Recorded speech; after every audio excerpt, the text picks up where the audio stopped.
Hope's life mission was entirely different. She retired from the game and was now fully dedicated to her activism. In 2018, she sued the US Soccer Federation, accusing the governing body of neglecting youth soccer development for the sake of self-serving financial gain. So, soccer in America right now is a rich white kid sport.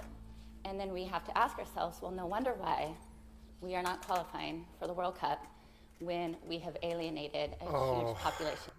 God damn it. Of really talented youth soccer players. Then a few days later, she even tried to run for president of the company she was suing. But what's interesting is that in 2019, 28 women's national team players sued the US Soccer Federation without consulting Hope Solo first. Hope had been discussing this issue for years now, and they came together to sue the USSF for the same exact reasons that Hope did. So it makes you question, why didn't they come to her or include her? And in light Because of they're this new lawsuit sexist! filed by the 28 players, the USSF has Why sought didn't they do dismissal this? of Because they're Solo's lawsuit. sexist. Hope tried to You- get the government the to men run the consolidate world, their they're lawsuits sexist. together so they could just settle one case and she could I be see a battle between the sexes here, and it's terrible.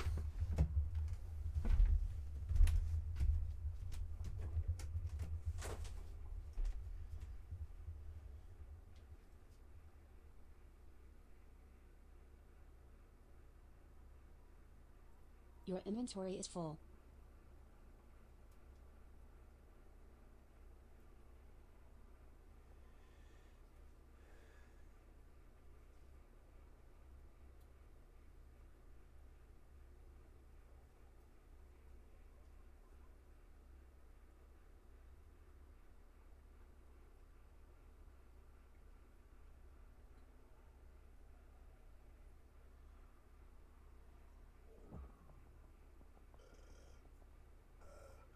Your inventory is full.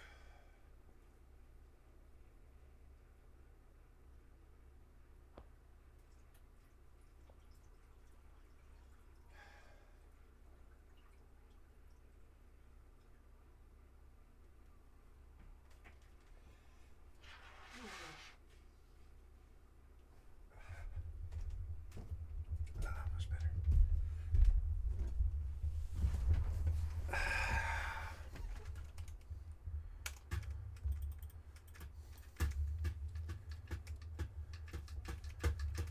Your inventory is full.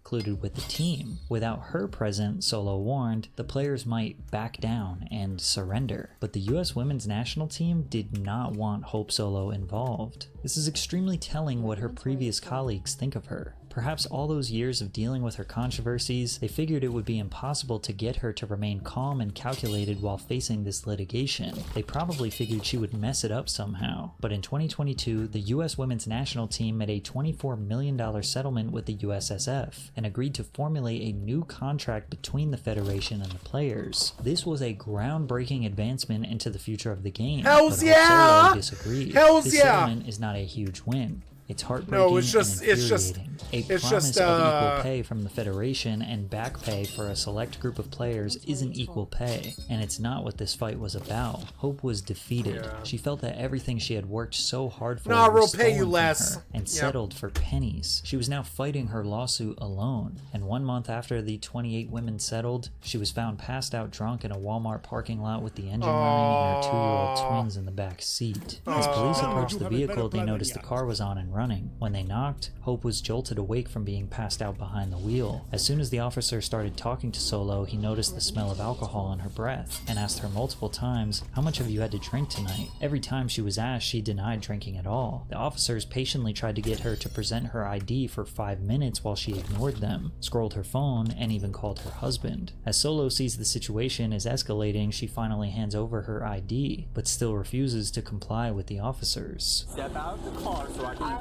so I can make sure you are sober and able to be a competent adult in front of these kids. I am a competent adult. Okay, then step out of the Can car. you tell me why Yeah, your kids are crying, babe. Get out of the car. In the car.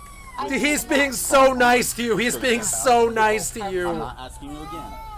I will arrest you. I will arrest you. Get the fuck out of the refused car, all bitch. roadside alcohol tests, so the officers got a warrant to draw her blood and arrested her on suspicion of DUI. The test showed her alcohol level was 0.24, which is 3 times the legal limit. And she also tested positive for THC. As the officer guides her to her car by grabbing her bicep, she threatens to file a false claim. I don't need you to touch me. All right, let's go. I can walk by myself. Well, make sure that Oh you my God, make you it don't to need the to car. touch me. All right, that's fine. All right, that's cool. Because I will have a complaint that you touched me inappropriately. Do not touch me. Then she continued to berate the officers the entire time she was detained. All right, step back Ever. so I can put the Don't. seatbelt. You're loving this, aren't you? No, I hate it. Yo, you love No, no, he hates it. Trust me, he hates it. We would No, he hates it. He's the guy that's got to rain on your parade. You're the fucking famous fucking American soccer player. He hates it. He has to do what he does. But we need people like him. Your inventory is full. Sorry, you had nothing else to do tonight. So I hope I was very entertaining for you, because I know I was. I know that I blessed you with my presence. So that's what I do.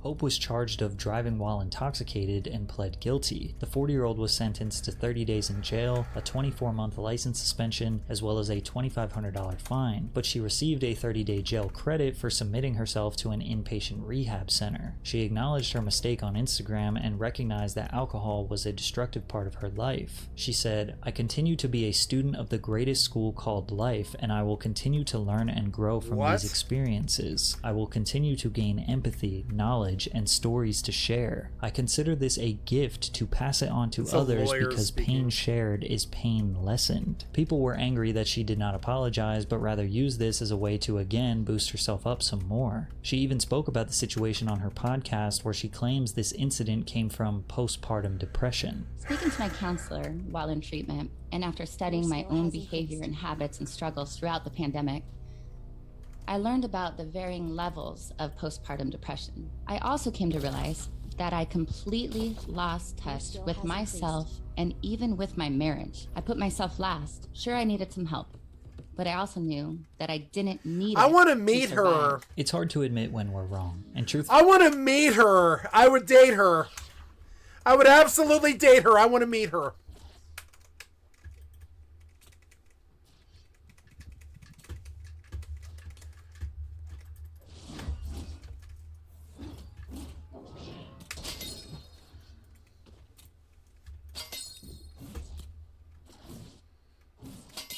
Your skill has increased.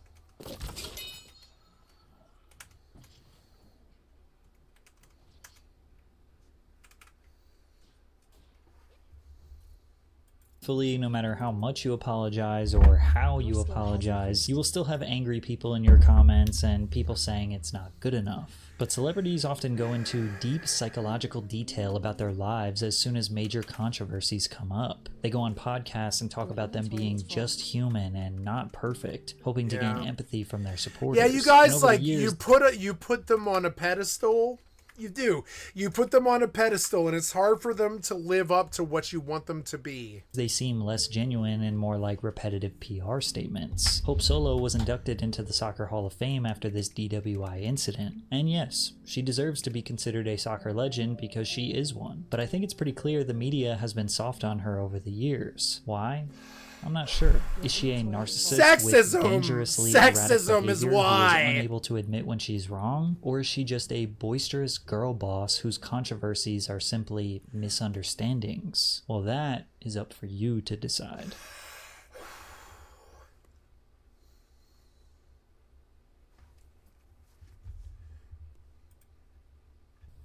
Eventually,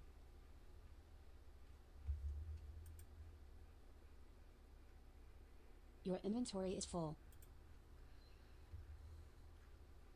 sup? up, you beautiful Thank you, Philip DeFranco, for the excellent content from my stream, but like and sub to your channel.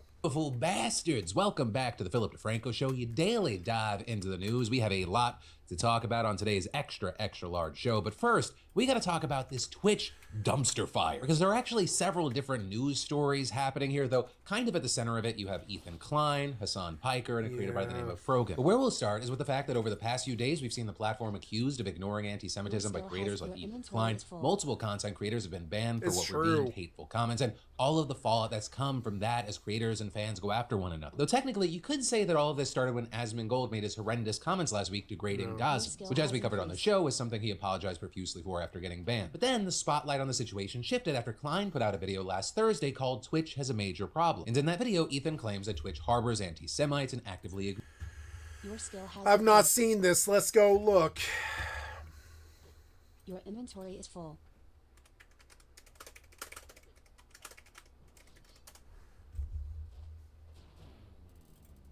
Hello, everybody. It's Ethan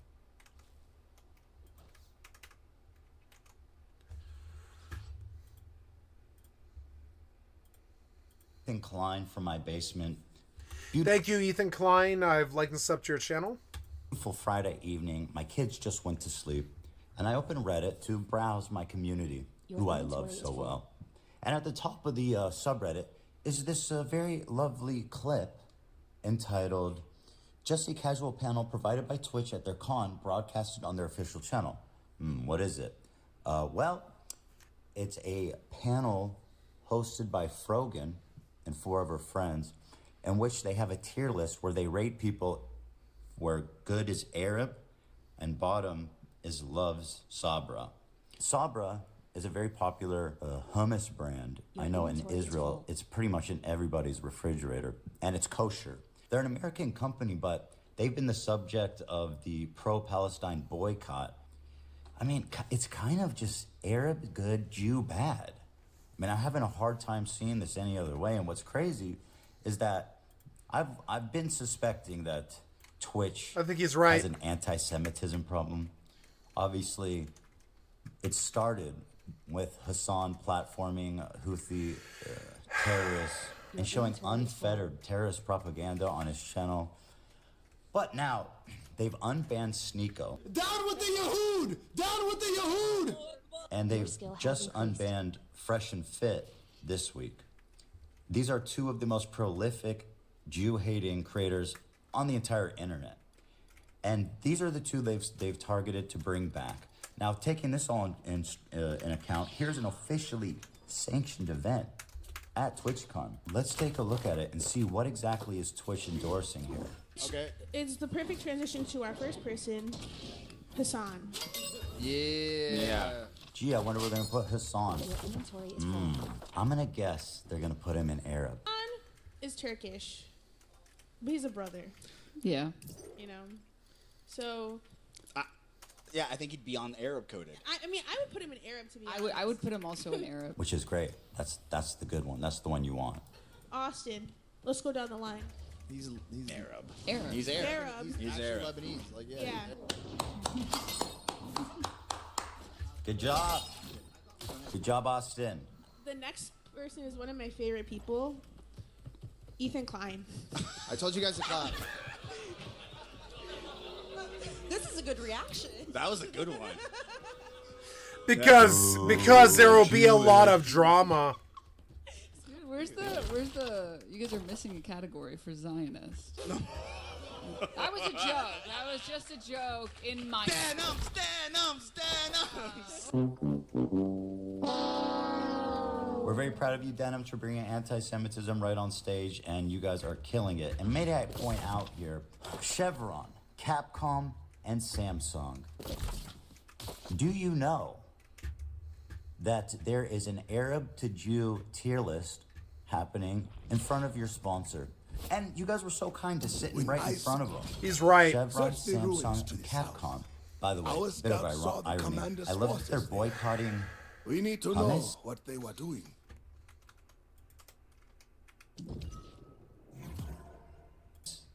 and sitting in front of a Chevron logo. Like, yeah, I wonder which one's doing more damage. Okay. We know Twitch is like plays favorites with everything.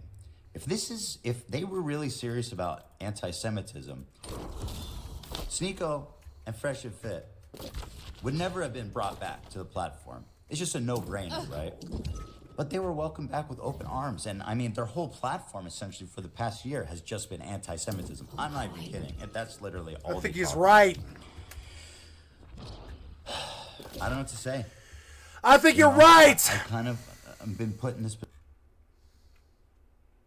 Yeah, he's got to turn the comments off.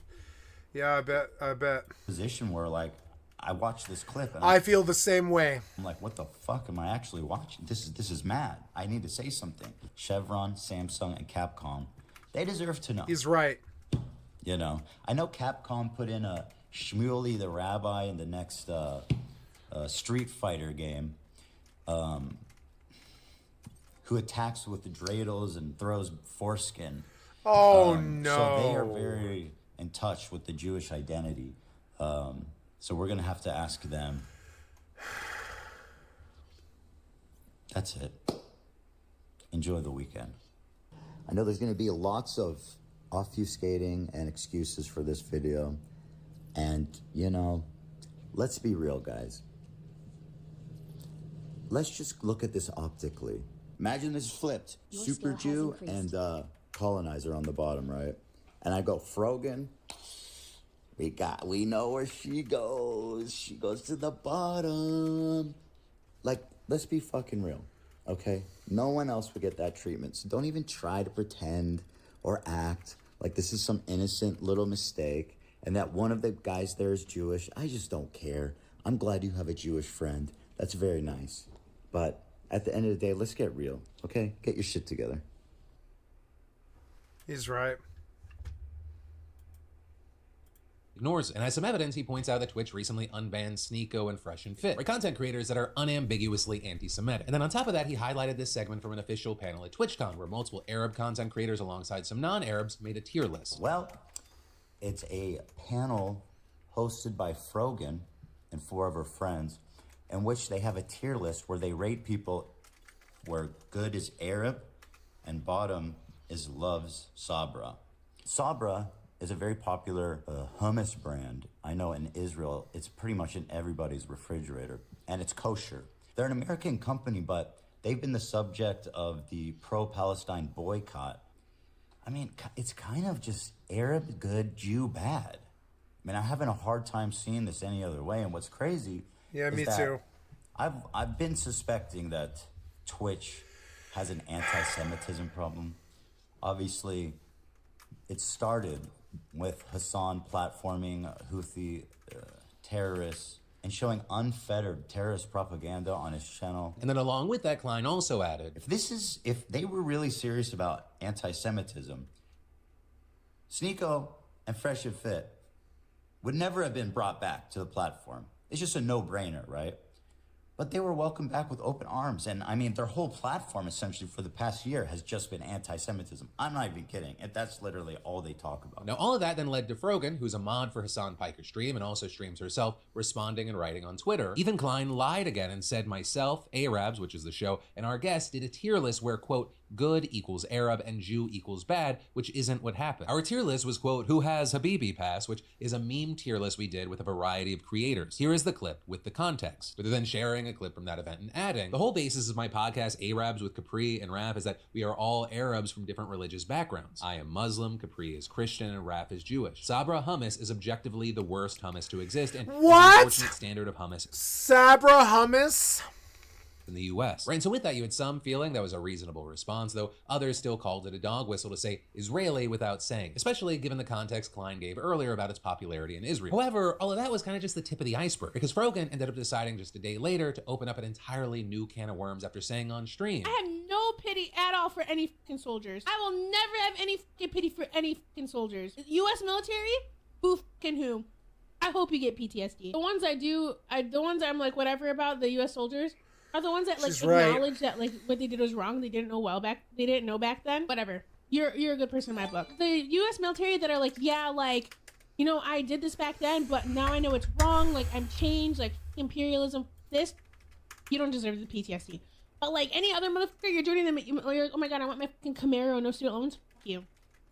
I hope you get PTSD. And I hope you get no health insurance when you get back into fucking America. Now with that, she did eventually give a sorta apology, but even with that, many users pointed out that Twitch's hateful conduct specifically covers veteran status, so they argued that she should be banned. Arguing things like Twitch ban logic, Brogan saying military service members should get PTSD, no suspension, E-Girl streams softcore porn, 24-hour suspension, Asmon Gold calling Muslims inferior, 14-day suspension, being a Jew in Israel, unable to even create an account on the website, which I'll say we're going to talk about that last bit at the end of this story. But like always with situations like this led to people digging up old clips of her saying other questionable things. Like with a clip where it appears that she may be hinting that her cousin may be involved with Hezbollah. But either way, by Monday, Twitch eventually cracked down and banned Frogan, which led many to believe that it was because she was wishing American veterans get PTSD. However, it appears that that is not the official reason. Instead, it appears that it was because of her comments on that TwitchCon panel, which is over a month ago, because they also banned the others on that panel, which also led to calls that it was being racist against Middle Eastern voices. And then on top of that, Twitch permanently banned Sneeko, something that Klein felt was necessary if they wanted Twitch to tackle banned Sneeko permanently. It also looks like the decision was in part taken because of pressure from the Anti-Defamation League, with the ADL even tweeting out a whole thread on this. It started by saying, ADL spoke with the Twitch staff today after becoming aware of several concerning incidents on the social media platform and/or involving Twitch streamers in the past week, with them then going on to mention Frogan by name. And so with all this, we've seen Frogan not happy with her 30-day ban, saying 30-day ban for saying people like bottom of the barrel hummus, but other people get 2 weeks for advocating for the genocide of Palestinians. Got it. Or with that last part, a pretty obvious reference to Asmon Gold's ban. But with all of that said, like that doesn't even bring us close to the end of all this. Right? Because after the ban of Frogan and others on that panel, many of whom were avid pro-Palestinian voices, content creators like Hassan Piker began to react in frustration. And in particular to a lot of these controversies being spread and encouraged by various subreddits and the creators associated with them, to which Hassan said, "We love you guys. In this, I don't care what they say about this. We love you guys. Your fellow Americans, we love you." Battle. Okay, there is no winning in this battle. There's there's no winning. No, there's nothing you could do. Nothing. No, he's right. Nothing at all. He's right. This is precisely the reason why I just eat it every fucking day. Okay? I eat it every day. For the past 12 piece months, of shit fucking right-wingers. Endless right-wing bullshit. Endless right-wing bullshit. Endless right-wing bullshit. Endless right-wing bullshit. Endless right-wing bullshit. Endless right-wing bullshit all day long. Endless right-wing bullshit. There are people that are also pro-Palestinian, but have smaller audiences. Hassan then went on to claim that many people's opinions are turned into a caricature of who they are. Like, for example, he says that Muslim people are often painted as anti-Semitic no matter what, and with that arguing that there isn't much he can do to change people's minds about it. There is nothing I can do. There is nothing I can do. Nothing. All I can do is just take it. Yep. Just like all Capri Sun Poppy and Frogan and everyone else that's getting banned in this mass ban wave, that all they can do is take it. But then at almost the exact same time Hassan was making these statements on his stream, Klein was also streaming, with most of that criticizing Twitch for having an anti-Semitism problem, right? Talking about the recent unbans and criticizing people like Hassan for letting it become commonplace on Twitch. And among his problems with Hassan is that he's promoting this guy from Yemen who many think, Klein included, is actively involved in Houthi piracy. So this is others argue that at the very least he's just a guy that is extremely anti-Semitic. Klein also blasted Hassan and others because of clips like this. I think like anyone who does our general job, and especially someone like him who I only make $3 million a month. I'm middle class. He makes $30 million a month. He's upper middle class. He's upper middle class, and it's like, we won the lottery. Why are you thinking about the... This motherfucker says you are rich, so why do you care about anti-Semitism? Also, like, yeah, Hassan he's is right. Like, I mean, he's he's right. As I have. Let's be honest. He downplays as well. He gets like the same concurrent viewers as we do, and he collects all the money straight to the dome himself. Okay, so like the same logic. Just say, hey, son, why are you getting so worked up about Gaza, man? We won the lottery. You're rich, dude. Just chill. Like, what a pathetic fucking response. And honestly, I mean, for this part, it kind of just goes on and on from there because they're doing all these during live streams. We're talking about tons and tons of hours. I'll link to it down below. It's just something we can't cover point by point in this show. So if you want to do an even deeper dive, you have the tools at your fingertips. Then, as I promised I would come back and touch on, something that many people have pointed to as proof that Twitch was being anti-Semitic is the fact that Israelis weren't able to sign up to the site. Right, among others, you had political commentators like Destiny bring this up, and also Twitch said that it fixed it shortly afterwards, saying when signing up for a Twitch account, you can select an account verification method, email or phone, for added protection. Following the October 7th, 2023 attacks, we temporarily disabled signups with email verification in Israel and Palestine, and going on to claim we did this to prevent uploads of graphic material related to the attack and to protect the safety of users. So Twitch then going on to say that not letting users sign up with an email later on, that was a mistake and just an oversight and that it's fixed now. So this, as you might have noticed, there was a big community note on that, with that note claiming that Twitch's explanation is not true and that even phone verification signups weren't working. But with now all of that said, and as things continue to play out in real time, I gotta pass the question off to you. What are your thoughts with this mess? Any and all of it. I know there are a number of things at play here. Any and all of it. I'd love to hear from you in those comments down below. But then, taking a quick break from the news, does anyone else equate fall with the ultimate comfort vibe?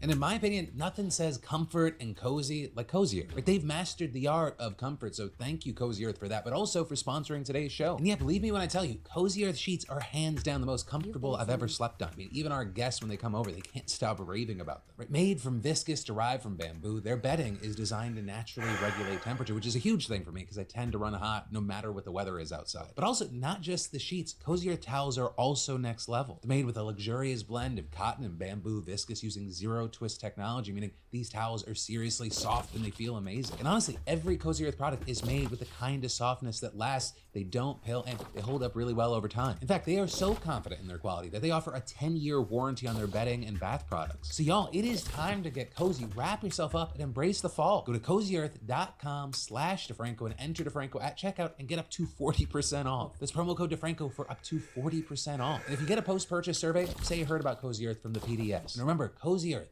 you deserve it. But then, in big news, the former CEO of Abercrombie has been arrested in a sex trafficking investigation. His name is Mike Jeffries, and he's been a controversial figure in fashion for decades now. Back when he was the CEO of the brand from 1992 to 2014, he really built the brand around sexualization, even though it was a teen store. He was also widely known for fat phobia, intentionally not making large sizes for women, and saying that he hired good-looking people because he only wanted hot, cool people shopping in his stores. All of which made him a very, very divisive figure. But today's news, much bigger because it centers around the fact that he was arrested and charged with running a sex trafficking ring while he was in charge of Abercrombie. With also the Wall Street Journal reporting that a federal indictment lists 15 alleged John Doe victims. He also was arrested alongside his partner, Matthew Smith, as well as their employee, James Jacobson, who reports say is accused of recruiting and hiring men for parties and hosting tryouts where he required the victims to have sex with him. Jeffrey is accused of pressuring models to attend sex parties, paying for their involvement, implying them with muscle relaxants, Viagra, and lubricant, with prosecutors alleging he would mislead these victims into thinking they were attending modeling shoots. And the Journal reporting that the indictment even says that Jeffries and his partner injected men in their penises with a prescription-grade erection-inducing substance for the purpose of causing the men to engage in sex acts in which they were otherwise physically incapable or unwilling. And as shocking as some of these allegations are, they're also not completely surprising. Because, for example, last year, a BBC investigation included claims that he had sexually exploited and abused men at parties that they hosted. A civil lawsuit was also filed after the report, launching similar allegations that accused Abercrombie of being complicit in these alleged crimes. And according to a U.S. attorney in New York, Jeffries and his partner spent spent millions of dollars on this alleged sex trafficking enterprise. And with all it said as far as Jeffrey's side here, his attorney has not given an explicit statement on the arrest, simply telling NBC News that they will respond in detail when appropriate, but they plan to do so in the courthouse and not to the media. But then, when you hear DIY, you're probably thinking about crafts, home projects, but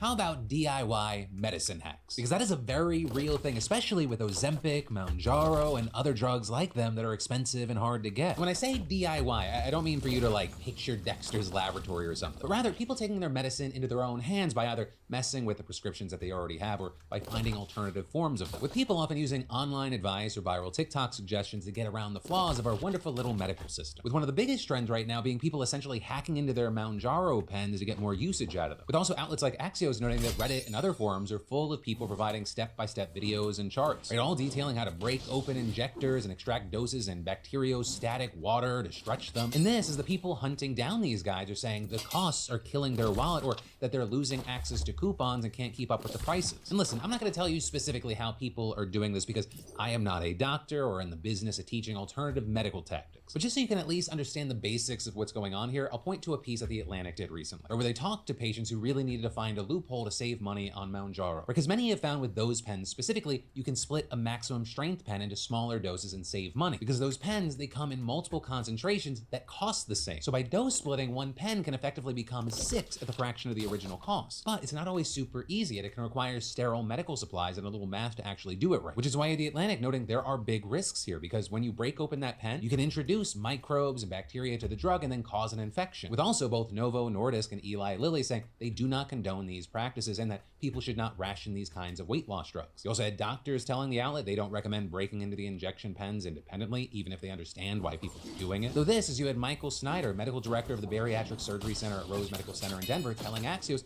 that those Reddit forums should not be immediately dismissed. Right, saying there is something special about people in difficult circumstances finding a place where others can relate to their desperation and experiences. But then he also added, this is a powerful drug. If you're going to jailbreak any of this stuff, I really would talk to your doctor about it. And there he also said that there are often off-label ways to extend doses that you can work through if you just talk to your doctor. Because as Bruce Scott, the president of the American Medical Association, also said, these people are essentially reformulating their own drugs based on the advice of total strangers. And quote, I don't think I can overemphasize the fact that this is scary stuff and that patients should consult their physicians. And this is others wonder how sustainable and long-term an option this really is. And this is also not the only sort of medicine hack with room for error when it comes to this class of drugs. With, for example, the New York Times recently doing a report about people using and overdosing on Ozempic alternatives. Right? These drugs are compounded semaglutide, but they're not brand name drugs.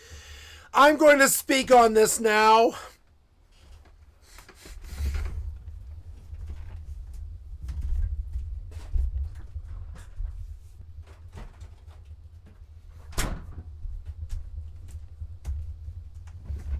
Here's my needle. See it? Been on it for 5 months, something like that.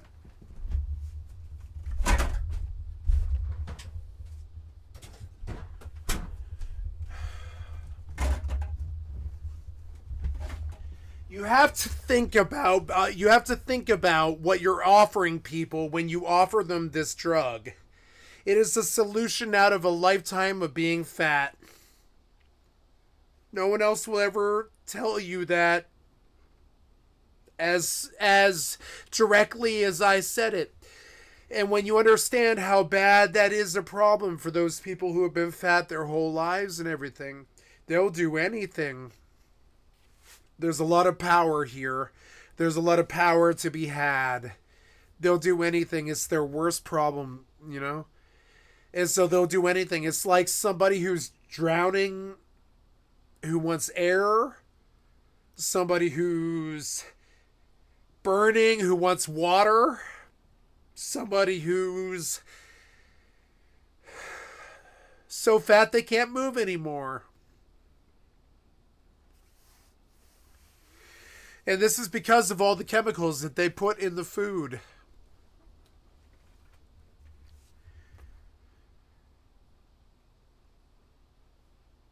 If money becomes the barrier,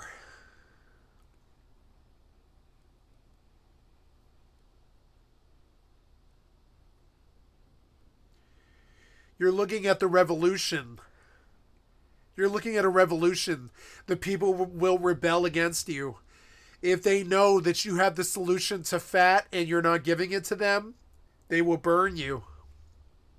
Revolution.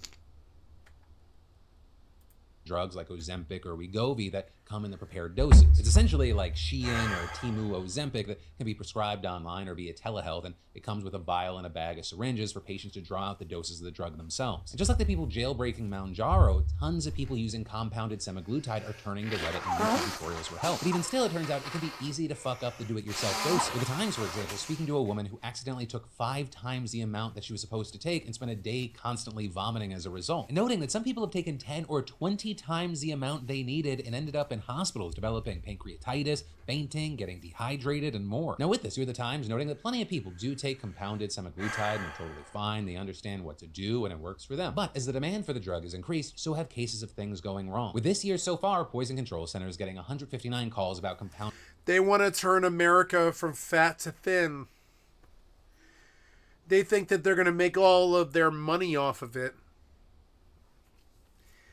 Our people need help.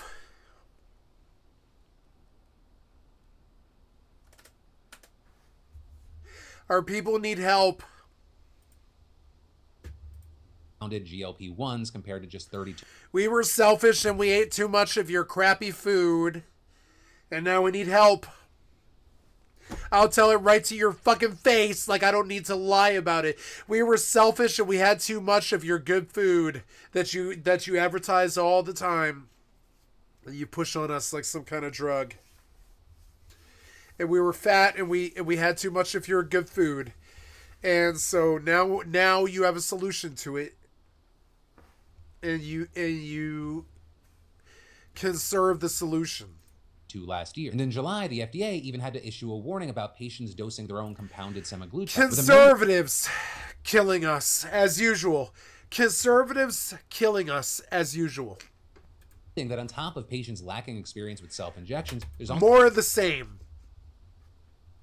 Also a lot of confusion as some instructions use different units of measurement, like milliliters versus milligrams versus just units. And adding with that compounded semaglutide poses a higher risk than FDA-approved semaglutide like Ozempic because compounded drugs do not undergo FDA pre-market review for safety, quality, or effectiveness. Compounded drugs should only be used for patients whose medical needs cannot be met by an available FDA-approved drug. And a big thing with all of this is that these Ozempic have the tip of the iceberg when it comes to do-it-yourself. I mean, all the way back in 2016, you had doctors warning against DIY EpiPens after online forums were teaching people how to make them at home, right? And that happened around the time that the cost of EpiPens was rising. While doctors understood why people were turning to this method, they noted that it would be incredibly easy to give the wrong dosage. And this is there are also other risks if the device isn't sterile, which is why you had a doctor. So we have a medical solution to overdose.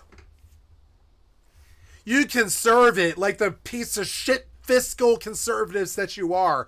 You fiscally conserve it. And so we get overdose cures however the fuck we're gonna get them. Fuck you, worthless piece of shit traitors.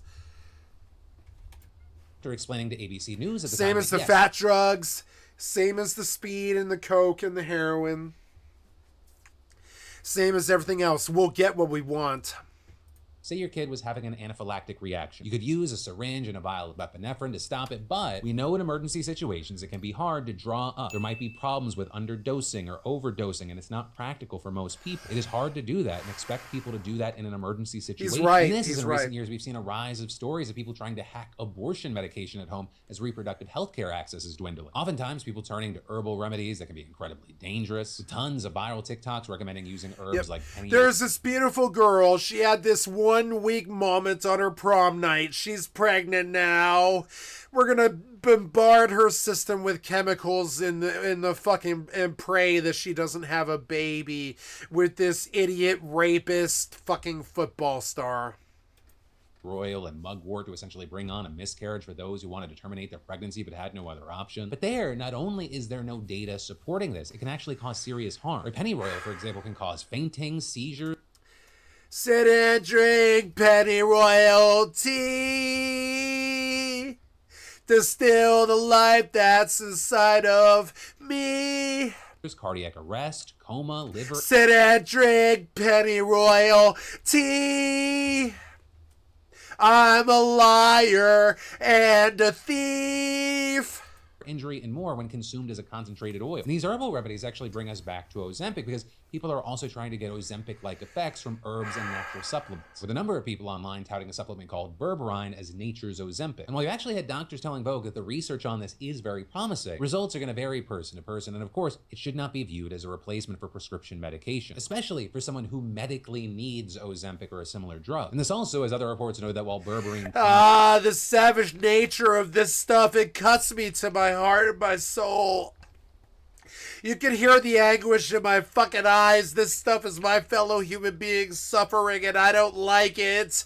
I've never liked it. Promote weight loss, it's not at the same scale as Ozempic. But, with all that said, because I know we've covered a number of things here, I'd love to know your thoughts on all this. Because these kinds of hacks, they're pretty wide-ranging, as are the potential consequences. But obviously, a lot of people doing this, they're not doing it for fun or for sport, right? They're often attempting things because they're in a hard place and they're trying to solve real issues. And so if you or someone you know has felt like they had no choice to try something like this, or they tried it, or just anything, I'd love to know your thoughts and your experiences on this. Also, just to close this out, because I know some people are going to misconstrue this, I am not recommending anyone do the alternatives. This is just me talking about news and current events that are happening. But then taking a 60-second breather from the news, but then to also still talk about news, the news cycle is showing no signs of approaching sanity. If we're being honest, it is hard to make sense of the chaos and get the full picture in a world where seemingly everyone occupies a different reality. We strive to make sense of the chaos here daily, and that's also why it's great that Ground News is sponsoring today's show. Right? Their app and website aggregate the world's news, allowing us to compare coverage beyond mainstream media, which is critical to getting to the heart of each story. Right? Nearly 170 sources reported on Trump repeating the claims about the Haitian immigrants eating Ohio residents' pets. With only 10% coverage from conservative sources, it was clearly a huge blind spot for right-wing media. Right? Headlines on the left calling Trump's claims baseless, while the few headlines on the right claim it's not just a conspiracy. We can even seek out these disproportionately covered stories on Ground News via their blind spot feed, which is pretty key. And Ground News is for those of us tired of just mainstream media narratives and interested in leaving our silos once in a while to understand where other perspectives are coming from. So hey, head to ground.news/DeFranco today, or scan the QR code below for 40% off unlimited access, which is what I use to read the news. But then, whether you call it the scariest haunted house in America or a torture chamber in disguise, McCamey Manor is back. Because technically, it's a haunted house in Summertown, Tennessee, but it's also attracted a lot of controversy over the years where it's, we'll call it extreme methods. With participants even having to sign a 40-page waiver, provide a doctor's note, show proof of medical insurance, submit to a background check, and do interviews before going inside. And if someone actually decided to read the waiver, they would discover that tooth pulling, finger breaking, or head shaving could all be on the menu during the several-hour-long experience. And that's without mentioning, as others have described, being waterboarded, tased, whipped, covered in tarantulas, and trapped in small boxes. And then, if you make it through all of that and you get to the end, there's supposedly a $20,000 prize, though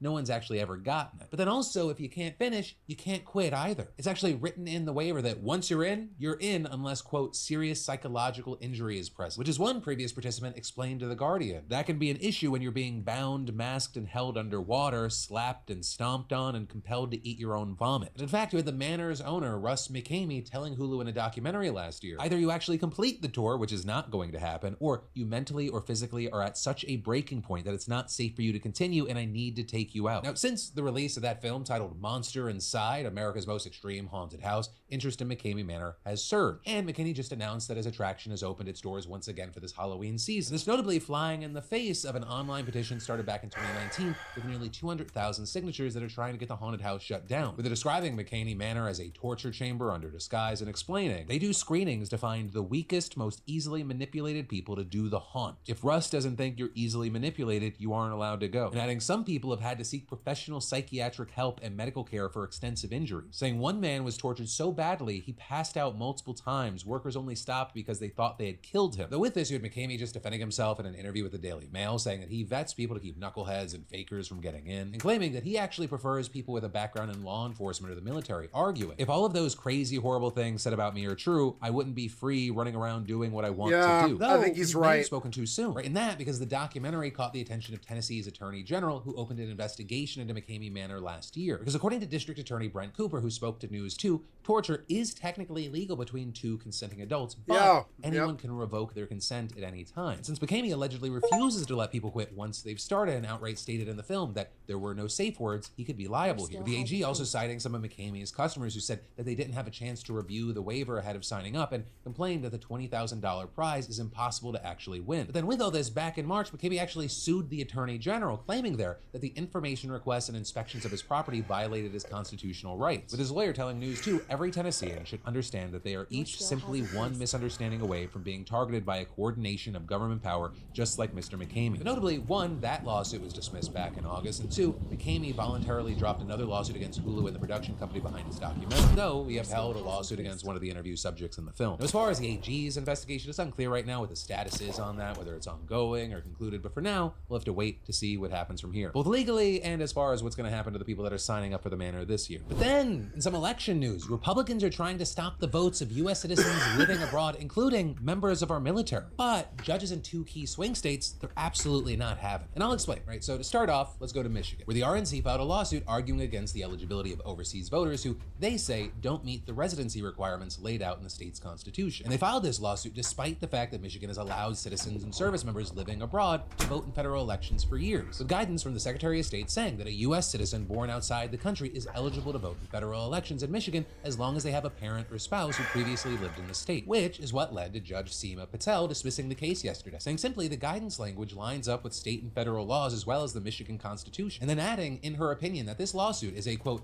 11th hour attempt to disenfranchise these electors in the November 5th, 2024 general election. And then in North Carolina, you had a situation where the RNC also requested a court order for the return ballots of some overseas voters to be set aside and not counted until their eligibility was confirmed. And on top of that, they also pushed against North Carolina's election rules that allow absentee voting by citizens born outside the U.S. whose parents used to live in the state. And there we saw Superior Court Judge John Smith also shooting them down, denying the court order yesterday and saying there is, quote, absolutely no evidence that any person has ever fraudulently claimed that exemption and actually voted in any North Carolina election. With Smith also pointing out that the rule that the RNC apparently has a problem with here, it's been around for over a decade and it was adopted with bipartisan support. For all of this, as we're not just dealing with state courts. In fact, a group of 6 Republicans from Pennsylvania in the U.S. House of Representatives brought a similar lawsuit on the federal level. And there, while we don't have an answer yet, we're supposed to be getting a ruling on that soon. Also, if you're wondering why are Republicans all of a sudden interested in disenfranchising voters overseas, it appears that it could be due to the fact that overseas voting demographics, they've reportedly shifted from mostly military members to mostly civilian expats, which just so happens to be a group that Democrats have reportedly been wooing. And even though overseas ballots reflect only a tiny fraction of the votes, I mean, this election is running so tight that every single vote's gonna count. So make sure you vote. If you can vote early, get that shit out of the way. And if you need any help, you can go to vote.org. And remember, nicely nudge or harass with a smile your like-minded friends and family to go vote as well. But then, childhood obesity is a massive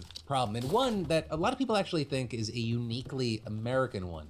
But today we're talking about Mexico because they just made some moves to combat what they say is the worst childhood obesity problem in the world, with them now making it so that schools in the country have just 6 months to implement a government-sponsored ban on junk food or else they face heavy fines. But with that, I should start by giving you a better idea of where we are and how we got here, because what we've seen here is that Mexico's adult obesity rate, it has soared since the adoption of the US-led North American Free Trade Agreement, or NAFTA, in 1993. And well, of course, like most things, there are multiple factors at play. Some people say this is not a coincidence, with others even arguing that Donald Trump made the problem worse as president. But in any case, where we are now is that about 1 in 3 of Mexico's children, they're overweight or obese, with children in Mexico reportedly consuming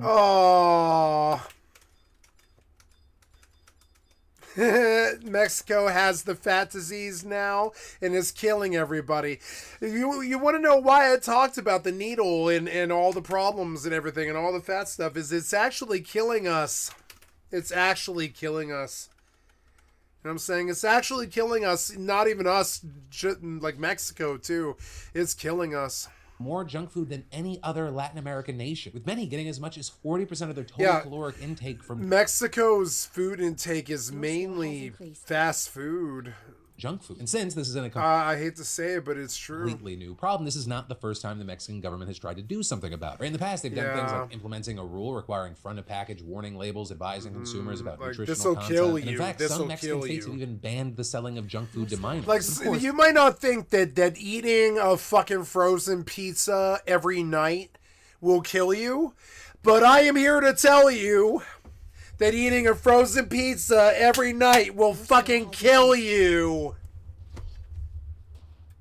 Despite that, it's still been easy for most kids to get their hands on it, with even a survey of more than 10,000 schools carried out between 2023 and 2024, for example, finding that junk food was available at 98% of them. Though, of course, this latest effort that we're seeing from the government, it's different in that the people risking punishment, they're not businesses, but rather the school administrators themselves. Because if they fail to get junk food out of their schools, they'll face fines equivalent to between $500 and more than $5,000, or even double for a second offense. Which, to give context, that could amount to nearly a full year's pay for something. But also, with everything that we've said, it's not just about getting rid of the bad stuff, but it's also about replacing it with something better. And so with that, schools will have to offer water fountains and alternative snacks. And with that, you have many people saying it's easier said than done, right? Notably, as of right now, the vast majority of Mexico's 255,000 schools don't have free drinking water available to students. And in fact, many schools are in areas so poor or remote that they struggle to maintain acceptable bathrooms, internet connection, or electricity. Also, another issue is that it's still not completely clear how the government would enforce the ban on the sidewalks outside schools, right? Because that ends up being where vendors usually post up to sell to kids.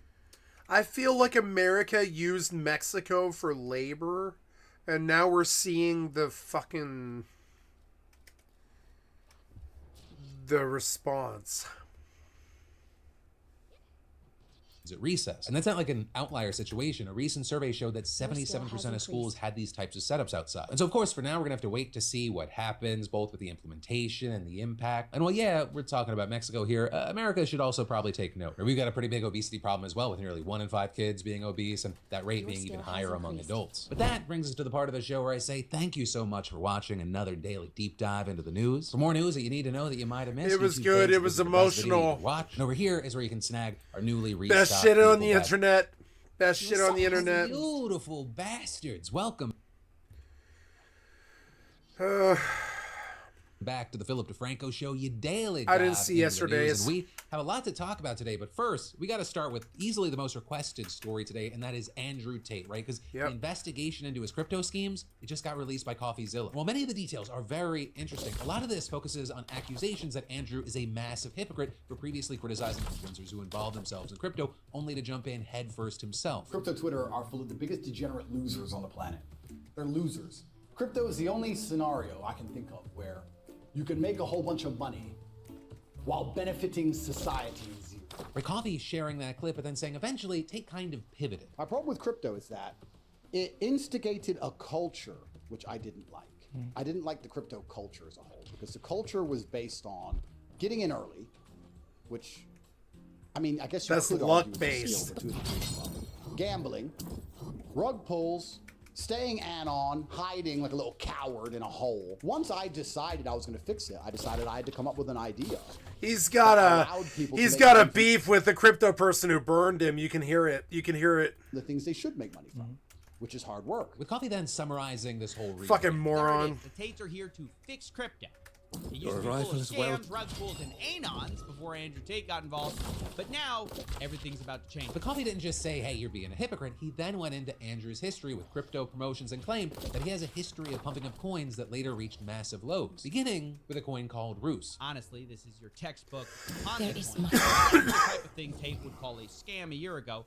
But now, he and his brother heavily promoted it over multiple videos. With him then going on to claim that while Andrew and his brother Tristan were promoting it, the price did well, but after, the price went down 90%. And then on top of that, its treasury wallet got hacked. And this is according to CoffeeZilla. Andrew promoted several other coins that later tanked. But then, he also said that this pattern, it's not even Andrew's biggest crypto problem. The main project Tate keeps promising, which is Real World Token. All of those others, if you want to believe Tate, were just promotions. Tate claims that this is the coin he's actually behind. Which if you're unfamiliar or you've forgotten or you try to purge your mind of anything Andrew Tate related after we cover it, The Real World is Andrew's paid subscription course, which promises mentorship and community building. So this, as many others, have likened it to a get-rich-quick coin. And so now you have Coffee saying that Andrew promises Real World tokens to those who stay subscribed to the course. With the idea being that those who stay on course will eventually earn profits from the school. So imagine you sign up for the Real World, you start to make money, you focus on your tasks, then you can invest that money in the Real World token and get paid every single month, a monthly dividend from the profits of the school.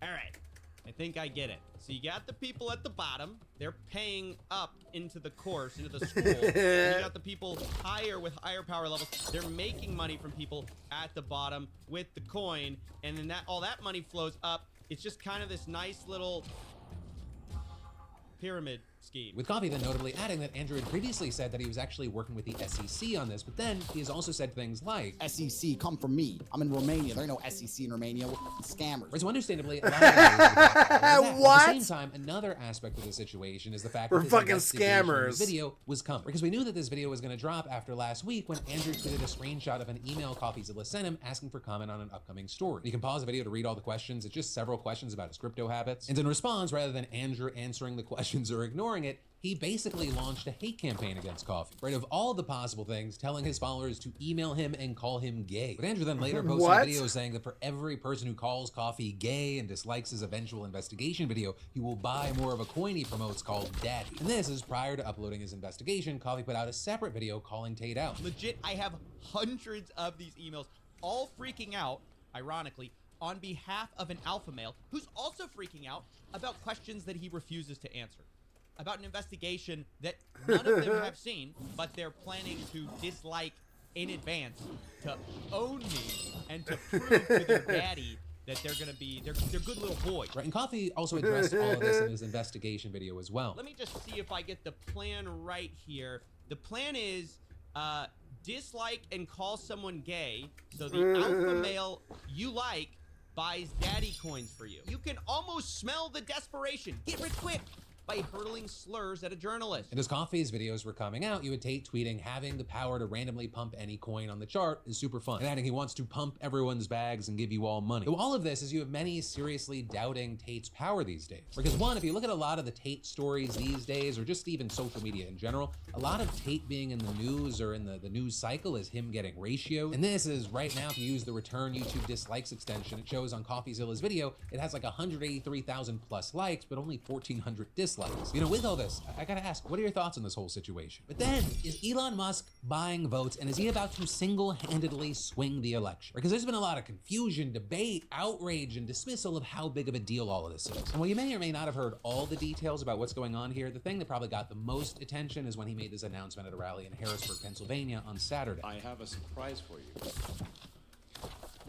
which is that we're going to be awarding $1 million Whatever to, this randomly to people who have signed many of signed the corrupted every day from now until the election. Within a couple of minutes, the first lucky winner was walking up on stage to accept a giant check. But then a nearly identical scene playing out the next day at a rally near Pittsburgh. And like Musk said, these people, they apparently signed that petition. And specifically, they signed a petition that says it's in support of the First and Second Amendment, set up by Musk's very own Trump super PAC, which also Musk has already given $75 million to himself. But also, here's the thing, right? Not anyone can just sign up, or at least if they want that money. Because according to the website, this program is exclusively open to registered voters in Pennsylvania, Georgia, Nevada, Arizona, Michigan, Wisconsin, and North Carolina. You know, so the swing states, and they actually get paid just for signing up. In Pennsylvania, they get $100 and voters in other battleground states get $47 per referral. And very notably here, this petition was launched before some of these states' registration deadlines, including Pennsylvania's, which is today. As far as why more money for Pennsylvania, it's because people are predicting that Pennsylvania might be the most important swing state this year. But then with all this, you have people saying, you know, this isn't about some petition, it's about getting people to vote, as well as making a mass mad dash to gather contact information to support last-minute campaigning. And while using petitions to collect data on potential voters is pretty normal, you have experts saying that everything else about this scheme may make it illegal. And that because federal law makes it a crime for anyone who, quote, pays or offers to pay or accepts payment either for registration to vote or for voting. It's a crime punishable by up to 5 years in prison. And in fact, you have people like Pennsylvania Governor Josh Shapiro saying that Musk's giveaway was deeply concerning and is something that law enforcement could take a look at. And where I hoped to only construct a handful of the fell portals,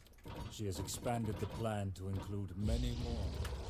Neither duty nor divine purpose called me from the old world. I sailed into oblivion as master of my own destiny, fearless in my command. And I found here that which I sought, the truth of power, to which I proudly swore my eternal allegiance. I began anew, authority and identity stripped away, embracing inhuman toil and suffering as the path to my return. Time came when I could again prove my prowess in battle. No man nor demon could withstand my newfound might. my domination established, a new destiny earned. The voice of truth pronounced me as champion of our righteous cause.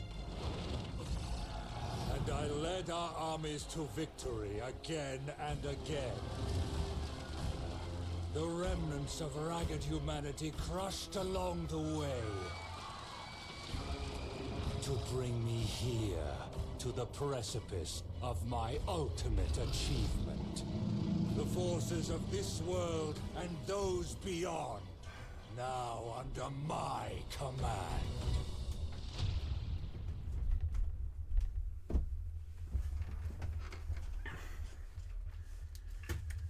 Okay. Neither duty nor divine purpose call.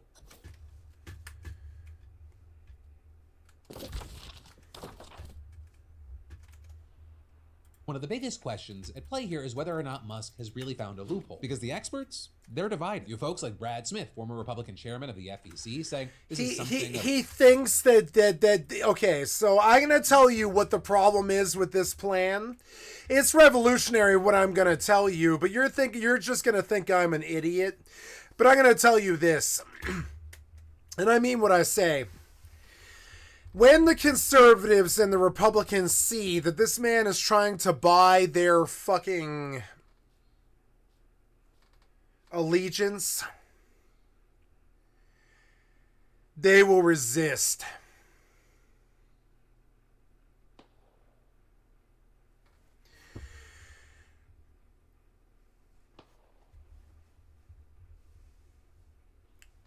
I think he assumes that they're just going to be okay with just taking that big money dick down their throats and just being these bought subjects that just, concede to the money.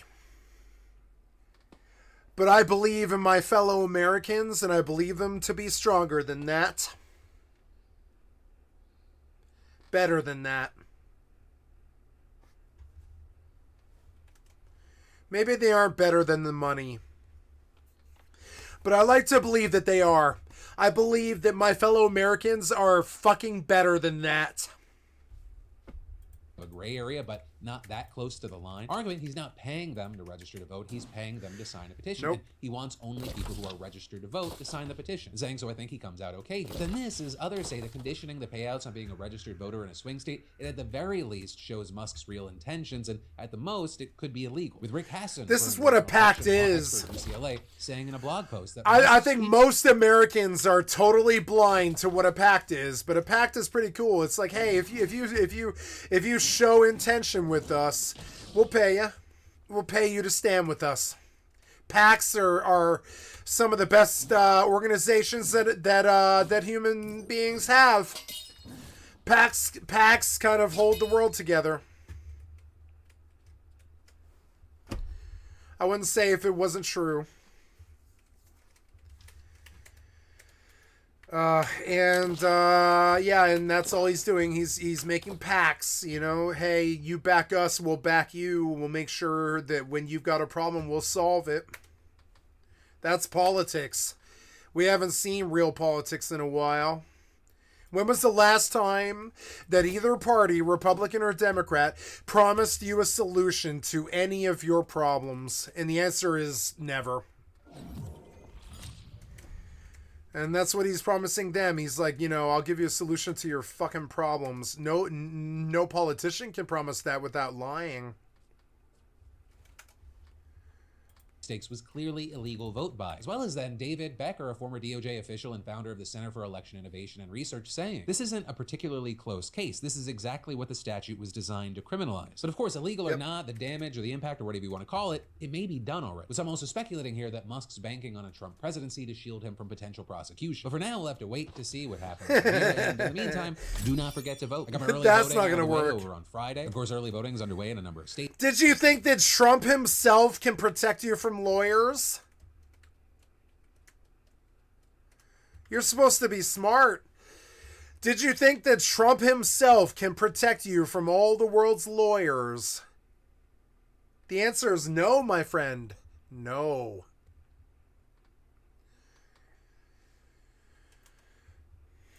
It's already. If you haven't already, highly recommend you go to vote.org. You can check your registration, register to vote, see what's on your ballot. It's also got this handy dandy section just underneath that where you can select your state. You just boom, click, and it gives you everything you need to know, including a link to find your polling place, as well as any and all information you might need to vote the way that you want, because, you know, each state can be different. And check in on your like-minded family and friends to make sure they do the same. Right after today's show, I'm gonna harass my parents with a smile because they're Florida voters. And in addition to the presidential race, there's important shit that's being voted on this year. But then, taking a quick break from the news, you know, how many of you kicked off 2024 promising to finally turn that passion project into profit? Launch a business, lucrative side hustle, or just, you know, a little hobby that brings in some extra cash. You know, for me, I'd been wanting to launch a book club for a long time now, and that procrastination Hells became yeah. funded thanks to my friends and the sponsor of today's show, Squarespace. Because y'all, in less than an hour, the Franco's book club was born and it had a home. And Hells Squarespace yeah. has all the tools that you need for everything, Read including books. creating and selling content, courses, and products. The only reason I am who I am is because of the many books that I read when I was a child. It's the only reason I am who I am. I didn't get here because I just lied my way or something like that. The only reason I got how far I did, how I got through everything, is all the books I read as a child. I know it is. Whatever, you just simply upload and customize your A content Tale with of a Two powerful fluid engine Cities. editor, and then add a paywall if you want, set the price, or keep that thing open. The true power with all this is the A Tale of Two Cities. My favorite Narnia book was The Silver Chair. The Silver Chair. Bernstein Bears. Oh, the places you'll go.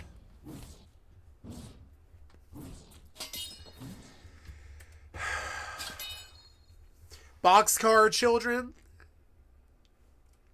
Boxcar Children. Boxcar Children changed my life. the ease and the flexibility. It builds it already. Boxcar Children. Boxcar Children. People that just weren't normal. They just weren't normal. Boxcar Children. The Boxcar Children. A family that lived beyond whatever you think is possible. They just did it. You know, 2 boys, 2 girls. The Boxcar Children.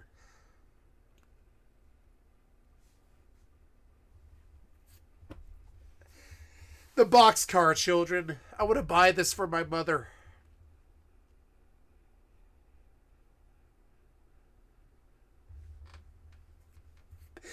Henry, Jesse, Violet, and Benny Alden are 4 brave siblings who were searching for a home when they discovered a life of mystery and adventure. I'm a Boxcar Children.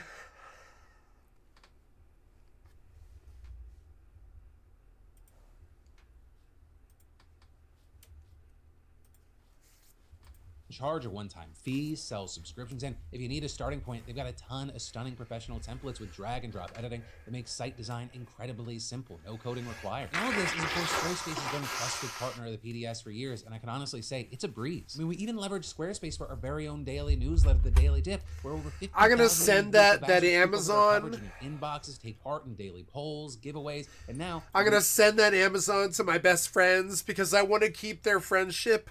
I'm not there in their lives and I can't keep this friendship, but I know how to keep them, which is just showing them things that I want them to see. I know how to keep them.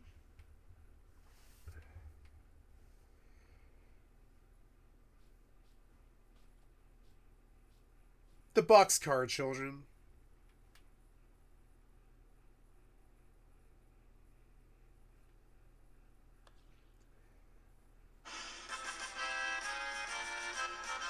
I'm gonna share it with them because I love them.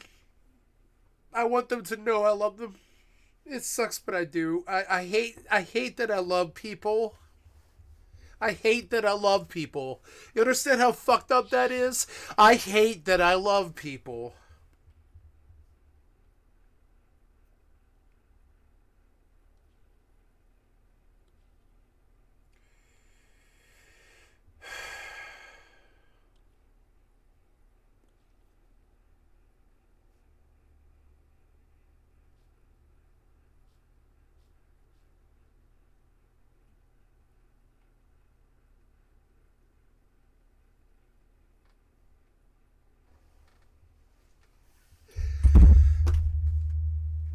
You even get PDF show notes with sources over there. So why don't you kickstart your own digital space today with a free trial at squarespace.com/Phil, or just scan the QR code on screen. And hey, don't forget to use code Phil for 10% off when you're ready to launch. That's squarespace.com/Phil. And then, in the world of politics right now, understandably, everyone's focused on the election. Kamala Harris, Donald Trump, the final 2 weeks of rallies, final TikToks and photo ops, and finally the discourse about how effective and or staged those things are. But easy to forget, President Biden is still the president, and his administration is still trying to do things. Hells yeah! That's very likely going to get overlooked because of all the noise, that the Biden administration just introduced a plan that would drastically increase access to contraceptives and other reproductive health care for millions and millions of Americans. With just this morning, the administration announcing it had proposed a new rule that would make over-the-counter OTC family planning methods completely free for people with private health insurance. Or we're talking condoms, spermicides, and emergency contraception like Plan B, as well as the first ever over-the-counter birth control pill, O-Pill, which the FDA approved just last year. And specifically, and a key thing, the proposal would require health insurers to cover these OTC family planning methods, which would absolutely be a major shift, because while Obamacare mandates that most private insurance companies must cover contraception at no cost to the patient, that just applies to prescription birth control. And they currently are not required to pay for OTC alternatives. But also, this rule doesn't just impact OTC options, it also would expand the choices people would have for free prescription birth control. It does this by requiring insurers to cover all approved drugs unless they have a therapeutic equivalent that's already being covered, which then makes a much wider selection of birth control pills and IUDs available at no cost. Right, and all of this coming amid complaints that people seeking certain kinds of birth control can face serious costs because insurers only need to cover one kind of a drug within each category of contraception. But of course, there are many different types of pills, IUDs, and other preventatives in each category. I really cannot emphasize how significant this new rule would be. I mean, according to the administration, it would significantly increase coverage of contraception without cost sharing for 52 million women of reproductive age. 52 million! Administration officials say that if this rule is finalized, it will represent the most significant expansion of contraception coverage under the Affordable Care Act since 2012. Though a much bigger deal here is the timing, because this comes as people have been struggling to access prescription contraceptives since Roe v. Wade was reversed and more than a dozen states banned almost all abortions, with reproductive health advocates saying that it is more important than ever to ensure that these tools are more easily available. Because unfortunately, as we've talked about before, these bans have made being pregnant actively dangerous for everyone, not just those seeking abortions. I mean, they've made emergency care harder to access and drastically increased maternal mortality rates in states with bans. The bans have also made it harder for people to access contraceptives. And that because since Roe was overturned, health clinics in abortion ban states have been forced to close their doors. But those clinics, they didn't just provide access to abortions, they also provided birth control and preventative care, which is why it's now that much harder for women to get birth control prescriptions filled and prevent pregnancy in states that ban them from getting abortions and jeopardize their lives when they do get pregnant. I mean, for example, in the first year since Roe was overturned, Texas, which has a strict ban, they saw a nearly 28% decline in filled prescriptions for oral contraception. And then beyond all that, far-right conservatives have also been attempting to limit access to some forms of birth control even more by spreading misinformation about how different methods work, like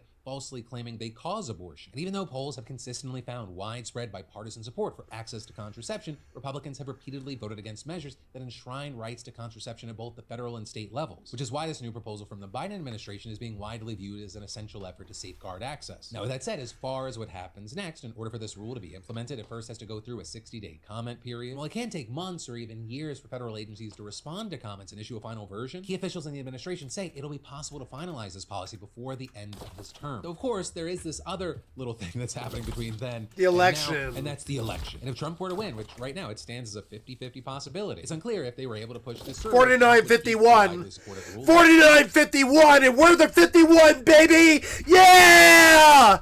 49-51, we're the 51! We're the 51! Yeah! We're the 51. Or if he'd roll it back if he assumed office. So for now, we'll have to wait to see how things continue to play out. But then, you wouldn't think that Islamic, theocracy, and an American biker gang have that much in common, but that's actually what we need to talk about right now. Turns out, they both enjoy a little hobby that brings lots of people from all different beliefs and backgrounds together. Violence. That thing, older than history itself, whereby one human tries to cause as much damage as possible to another human's body. Gangs, the Iranian government, they love that shit, so they actually make a great team. With, in fact, Iran reportedly hiring the Hells Angels, yes, the Hells Angels, as well as other criminal syndicates in Eastern Europe, Scandinavia, and South America to threaten, murder, and kidnap its critics abroad. With all of this getting detailed in a new investigation by the Washington Post, where at least 14 of the 88 assassination, abduction, and other violent plots linked to Iran over the past 5 years involve these groups, which enables this regime to murder other countries, citizens on other countries' soil, yet they maintain plausible deniability. Right? And they don't always hire criminals directly. Instead, they work through middlemen, with perhaps most prominently an alleged heroin trafficking kingpin based in Iran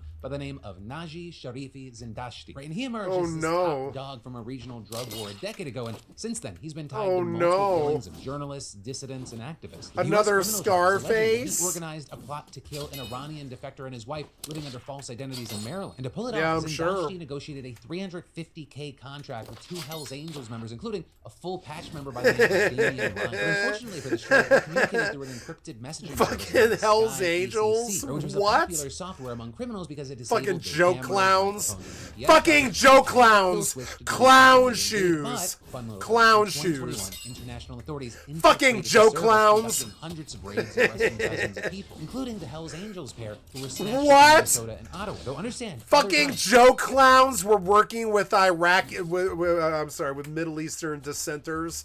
Oh no. Oh no, no. Come on, man. You're the fucking Hells Angels. What the fuck are you doing fucking with the sheiks? What are you doing fucking with the sheiks? You're so stupid. White people behaving badly. W-Babs. White people behaving badly. W-Babs. White people behaving as bigots. It's like, god damn it. Their plots have succeeded. Right, take, for example, Poria Zarati. He's an Iranian-British journalist for Iran International. The Oh, I'm London-based sure. Saudi-funded I'm sure. satellite and online news platform Oh, yeah. that bypasses Oh, yeah, I'm Iran's sure. I'm censor, sure. Which is something that became a real threat to the regime after the killing of Masa Amini in 2022. Oh, I'm sure it when they was. broadcasted footage of protests. So in I'm sure it 2023, a was. suspected associate of the Thieves-in-Law and Eastern European criminal network flew to Oh London, my photographed God. Iran National's headquarters, which then prompted the outlet to See, this is why I watch this shit. Who the fuck needs... I really don't like James Bond. I don't like James Bond. I don't like spies. I don't know why that was ever glorified. Fuck spies. That means that you're in there as a liar trying to gain information so that your guy can win. Fuck spies, you know what I'm saying? Fuck spies. And so why we glorified them as much as we did, I have no fucking clue. And so like now... These people have essentially used our biker gangs to enable their fucking fascism. Did I get this wrong? move its operations to a studio in Washington where it believed that it would be safer. And Zirati in particular was moved in and out of safe houses by London police, given a secret way to signal rescue units, and had monitoring... Which proves that money is their god. Money is the actual deciding factor for the Hells Angels. It's like money. Devices installed in his home. But after several months, they returned... You ever watched the first season of Sons of Anarchy? A bunch of Vietnam vets come back from the 70s and they've got a dream about not being told what the fuck to do anymore. Something I can really relate to. And they patch up and they start riding motorcycles around and looking like a gang. And then it sort of goes from there. But I mean, like, overall... biker gangs used to sort of be about that freedom of American expression, no matter what it was. And you want to know how I know? The Wild Ones. Later on, Billy Jack. The Wild Ones. The Wild One. I know because of the Wild One and Billy Jack Goes to Washington and all this other stuff, right? I would love to be patched up and join a biker gang. I think that's actually my fucking vibe, believe it or not. When I think of MMORPGs, I think of partying up and raiding as essentially being in a biker gang, essentially. And I know, this was Marlon Brando. People forget, but this was Marlon Brando in The Wild One, and it was super fucking good. It was an outlaw biker film, and I'm a big outlaw biker person. But the problem is, the minute that you fucking sign up with the enemies of America, to their London studios. And that's spoken from an ultra left-wing liberal, you understand? But the minute, I mean, I'm saying it as an ultra left-wing liberal, the minute that you sign up with the enemies of America, you are the enemy of America. Am I wrong? Zarate came home to his 4-story apartment building. With him crossing, you guys have let money be your god now. You're letting their fucking chic money take over your fucking morals and values. And of course, you're out there to sell to the highest bidder like me. I get it. You're just another human being trying to make a dollar and get by. I'm not trying to hate on, the Hells Angels. I'm trying to say that you kind of didn't have the values that we needed you to have.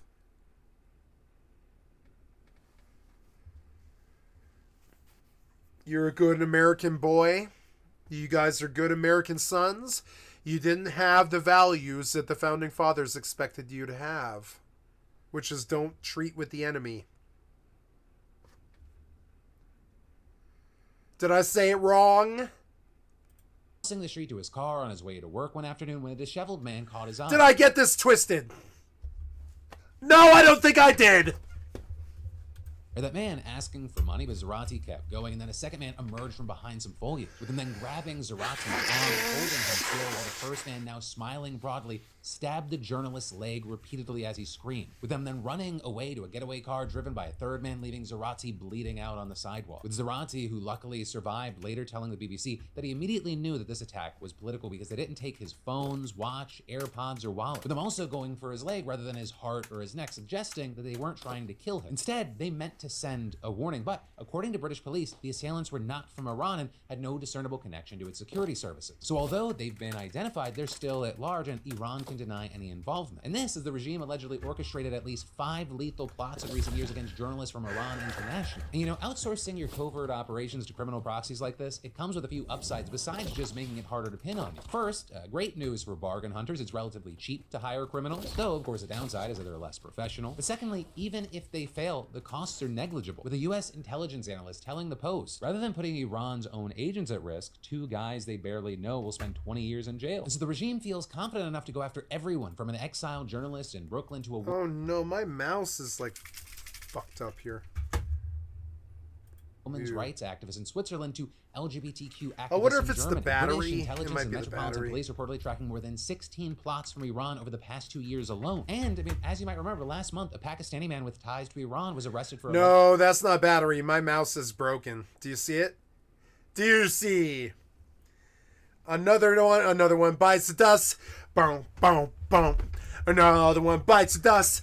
And another one bites, and another one bites, and another $100 mouse bites the dust. Boom, boom, boom. And another one bites the dust. Oh, look at this dead mouse. I killed my mouse. Goodbye, mouse. Oh no, maybe that's actually the other mouse. Is it the other mouse doing that? Maybe it's the other mouse doing that, actually. Oh, it is. Never mind. I think we're okay. Oh, look, we're fine. Oh, good.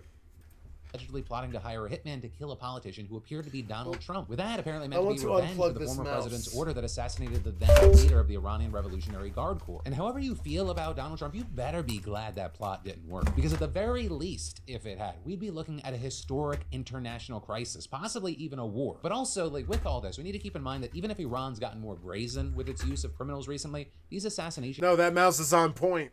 Yeah. Okay, I gotta go north or whatever. Oh, defeat sentries. Yeah, there's a sentry. Okay. I am Pumpkinhead, and I am here to spell your doom, bitch. Pumpkinhead spells your doom. Shwa shwa shwa. Yeah.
You charged into...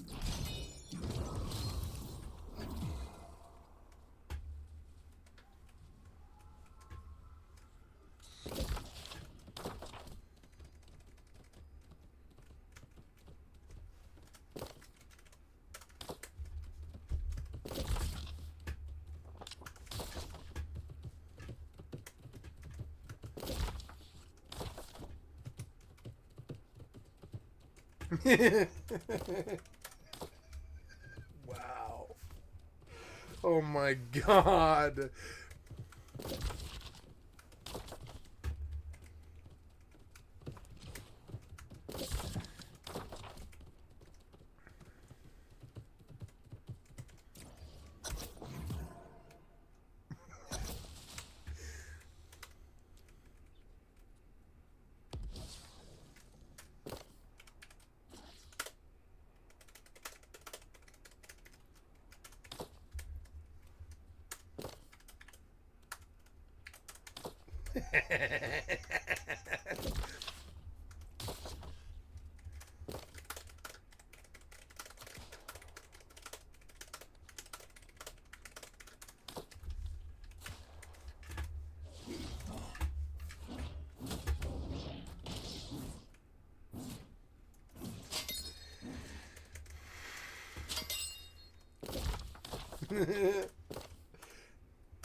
That's right.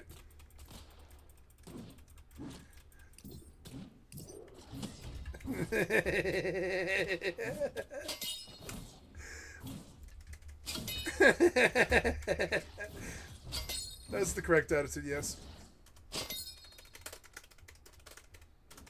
That's correct, yes.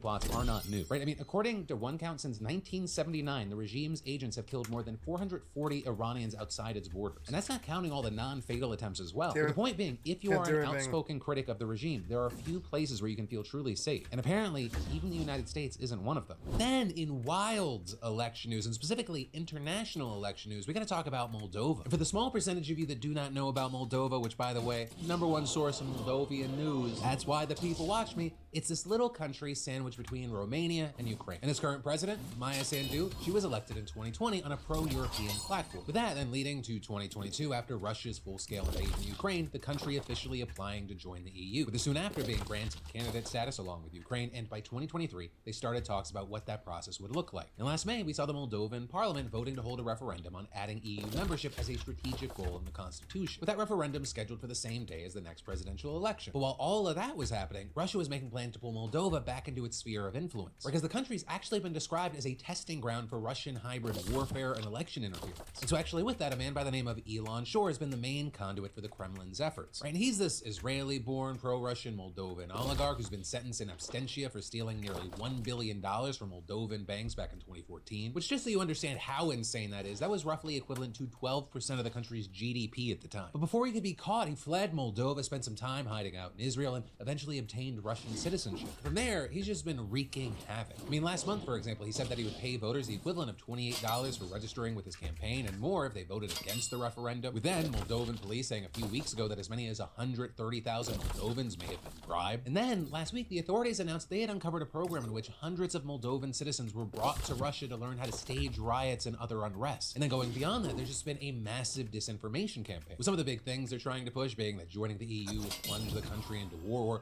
that it would mean kids being brainwashed into becoming gay or transgender, which is an insane thing to say when it would obviously be much easier to do that thanks to RuPaul's Drag Race and that one episode of The Last of Us. And so, with all this, you actually have multiple US agencies supporting the Moldovan government with its efforts to counter Russian interference. And overall, support for Sandu and a yes on the referendum, it seemed strong. But then, as the results started coming in, it wasn't looking good. That is, until the votes of Moldova's large and mostly pro-European diaspora started trickling in, and then, yes, just barely, it brought the yes vote over the threshold. Within the end, preliminary results showing it was a difference of less than 15,000 votes. But then this also is now top Russian officials have already tried to cast doubt on the legitimacy of the vote, with the Kremlin spokesperson calling the election campaign unfree and saying, the first thing that we see is, of course, such mechanical, hard-to-explain surges in the number of votes for Sandu and referendum participants supporting the integration in the EU. But of course, it's not hard to explain. I just did it. Right? It's kind of like a different version of mail-in votes being counted later in the US and favoring Democrats. That doesn't mean there's some kind of massive conspiracy. Though, of course, the reality of the situation won't stop there from being a conspiracy and spreading. But then in any case, as far as the presidential election, Sandu came away with around 42% of the vote. And this is her closest challenger. The pro-Russian candidate earned around 26% of the vote, which means that the two of them will now face off in the second round on November 3rd. And if, as expected, other pro-Russian parties and voters throw their support behind him, this runoff could be exceptionally close. And this notably, as Sandu wrote on X before the final outcome was clear, that criminal groups working with foreign forces had attempted to influence Moldovan elections using tens of millions of euros, lies, and propaganda. But they're then going on to say, we have clear evidence that these criminal groups aimed to buy 300,000 votes, a fraud of unprecedented scale. Their objective was to undermine a democratic process. Their intention is to spread fear and panic in the society. But for now, it's not over. We're gonna have to see how that second round goes. And as far as the EU membership, despite the referendum, it is still years away, and it's gonna be a source of tension in the meantime. But that, my friends, brings us to the part where I say thank you so much for watching. More news that you need to know that you might have missed. YouTube thinks that you'll like this one. And over here, well,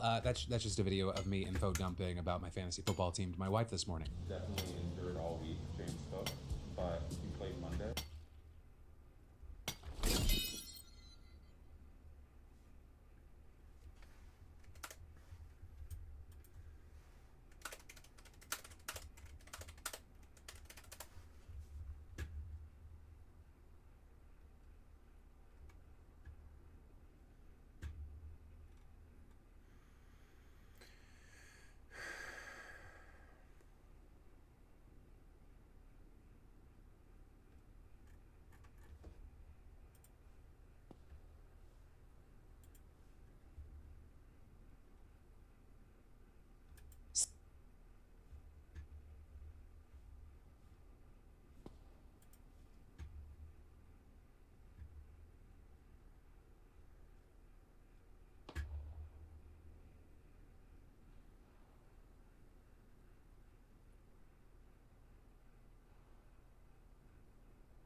This is likely to be the most important election of our lifetime.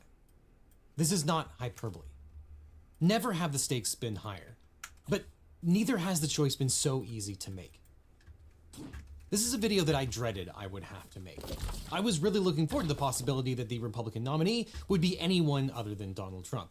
If it had been Mitt Romney, Nikki Haley, or even Ron DeSantis, Anybody. this video endorsement Anybody. would have simply explained that you should vote for whoever you Whoever want you based on want your to. policy preferences, because from a legal Yep. perspective, it would have Those people are not criminals. Donald Trump is a criminal. You should not vote for a criminal. You will turn the country into a criminal enterprise. If you vote for a criminal, you will turn the country into a criminal enterprise. safe to vote for either candidate. And it was going to be Yeah, if glorious it with was like Clickbait Nikki with Haley or probably the anybody same else, title I would have been thumbnail like, that I yep, used. fine, cool. You know?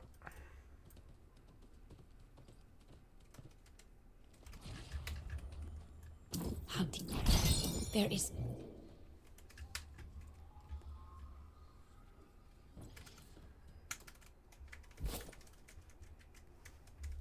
But no, do not vote for this goddamn criminal. He will turn our country into a fucking criminal syndicate.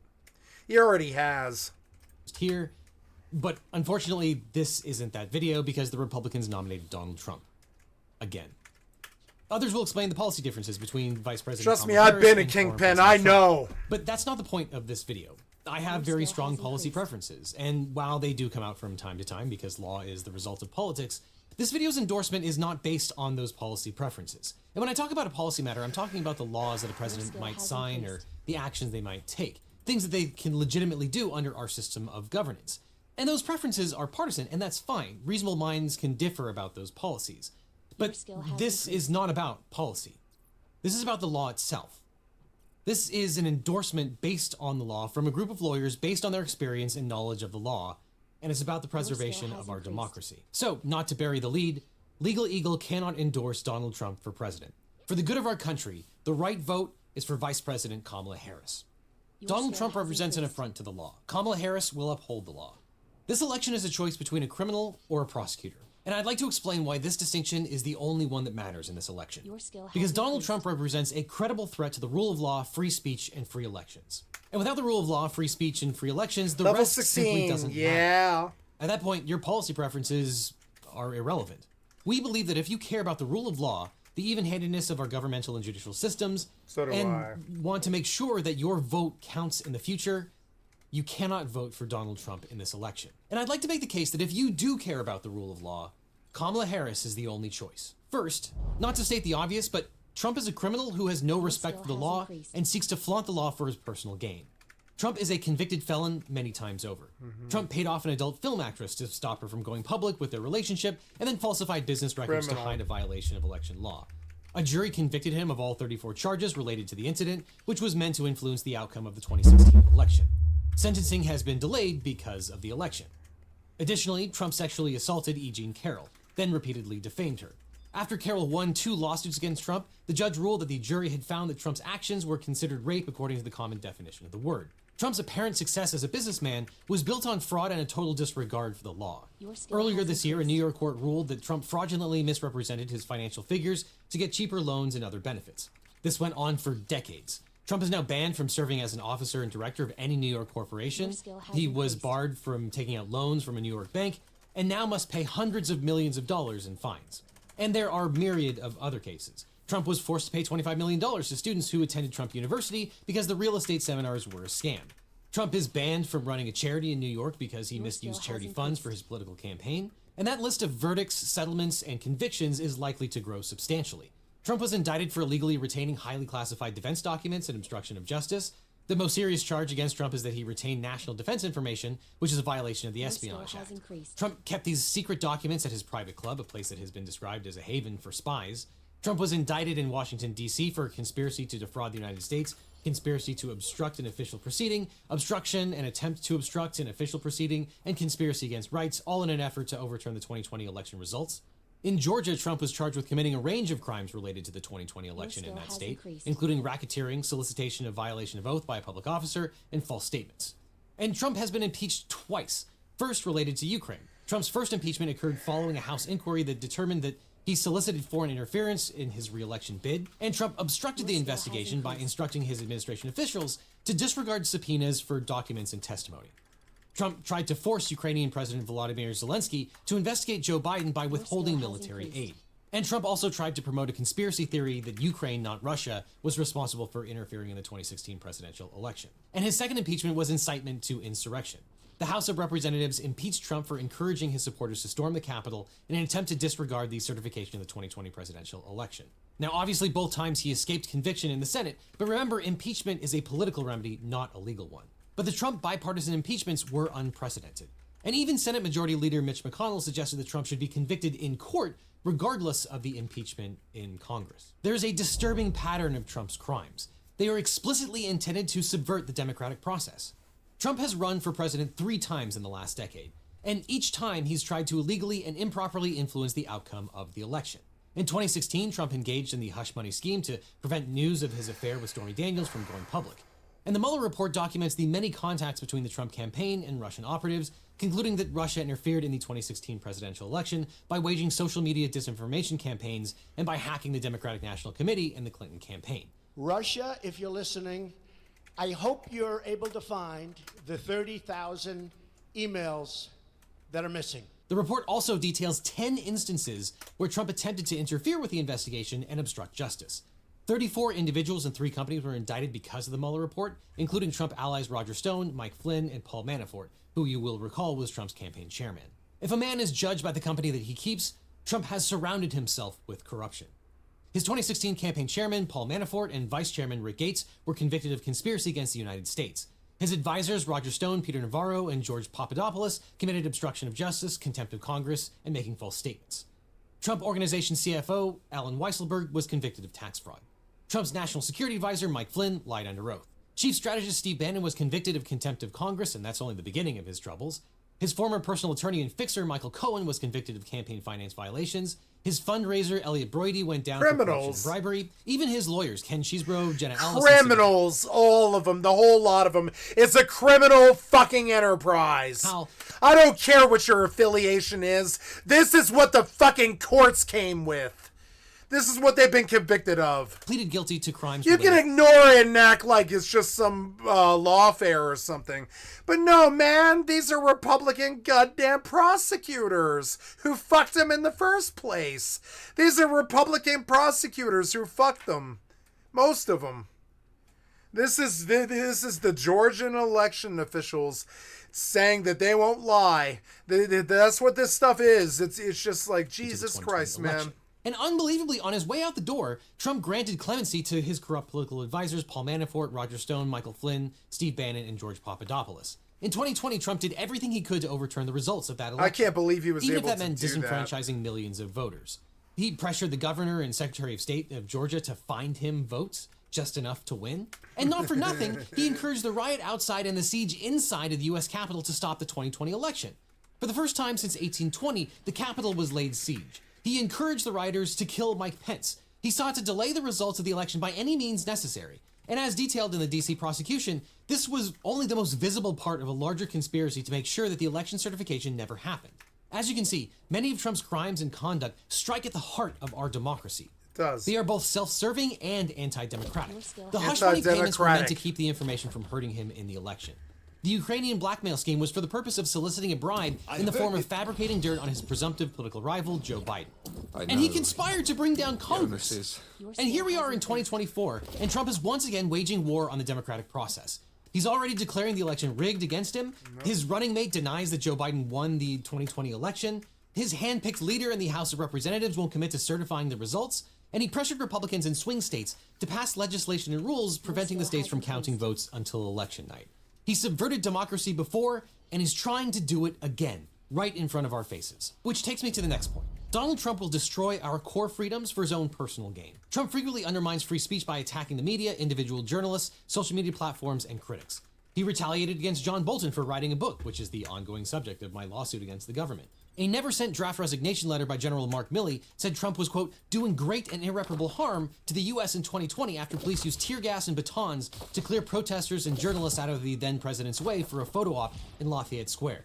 Law enforcement used tear gas because Trump was told he couldn't just shoot the protesters. He has repeatedly called the press the enemy of the people and weaponized the DOJ against certain reporters. Trump said he would revoke the broadcast license of CBS, which isn't a thing you can do, because they interviewed his opponent, Kamala Harris.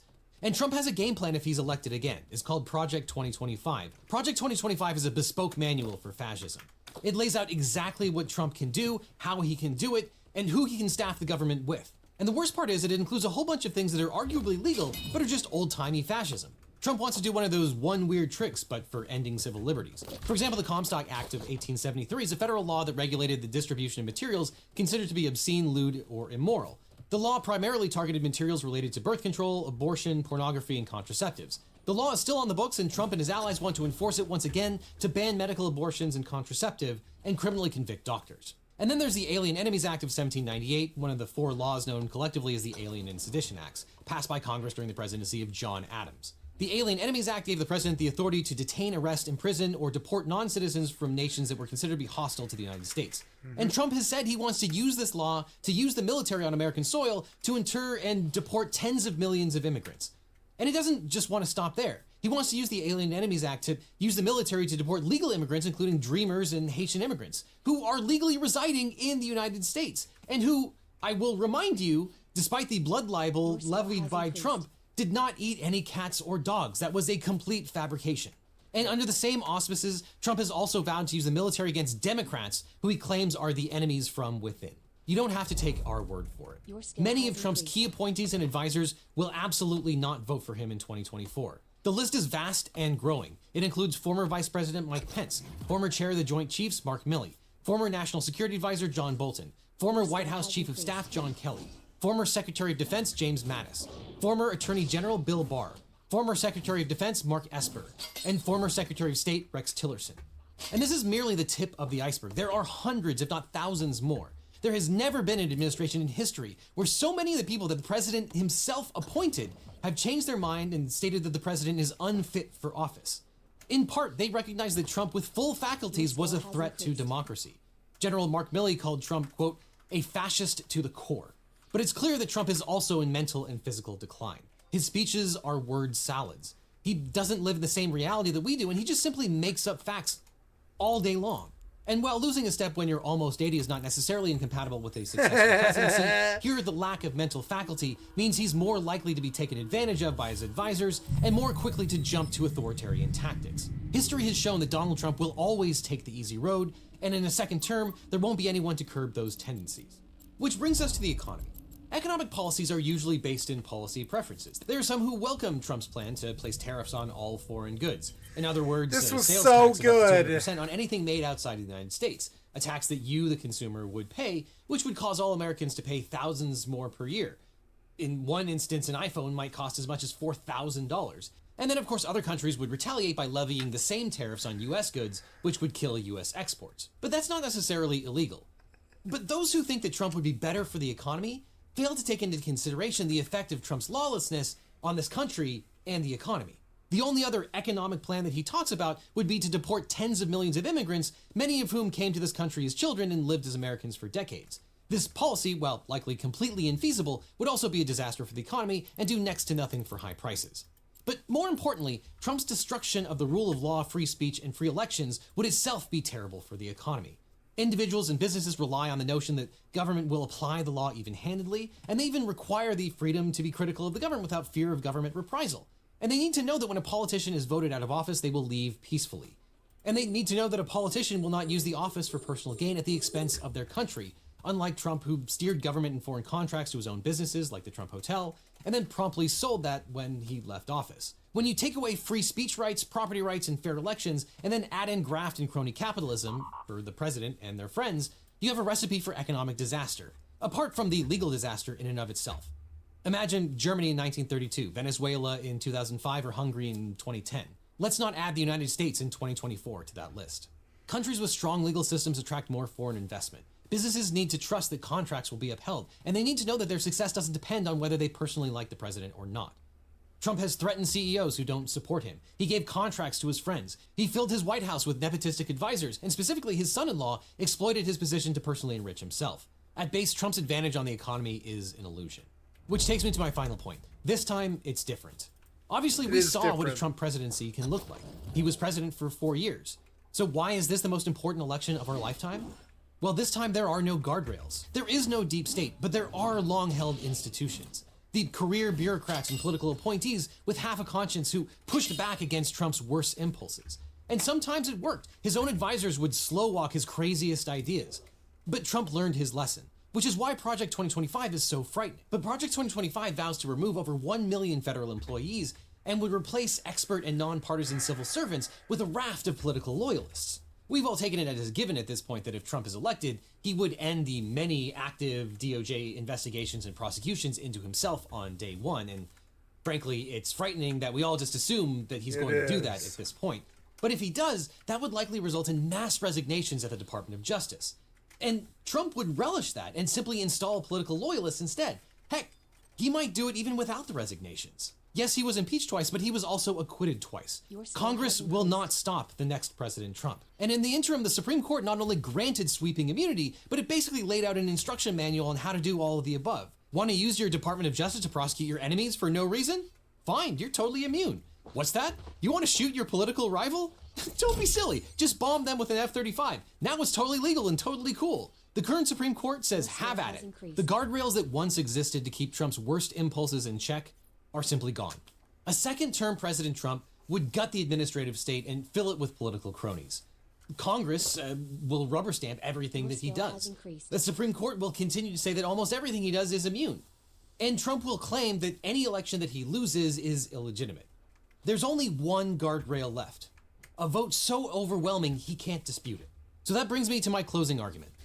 Vice President Harris is the only sane choice in this election.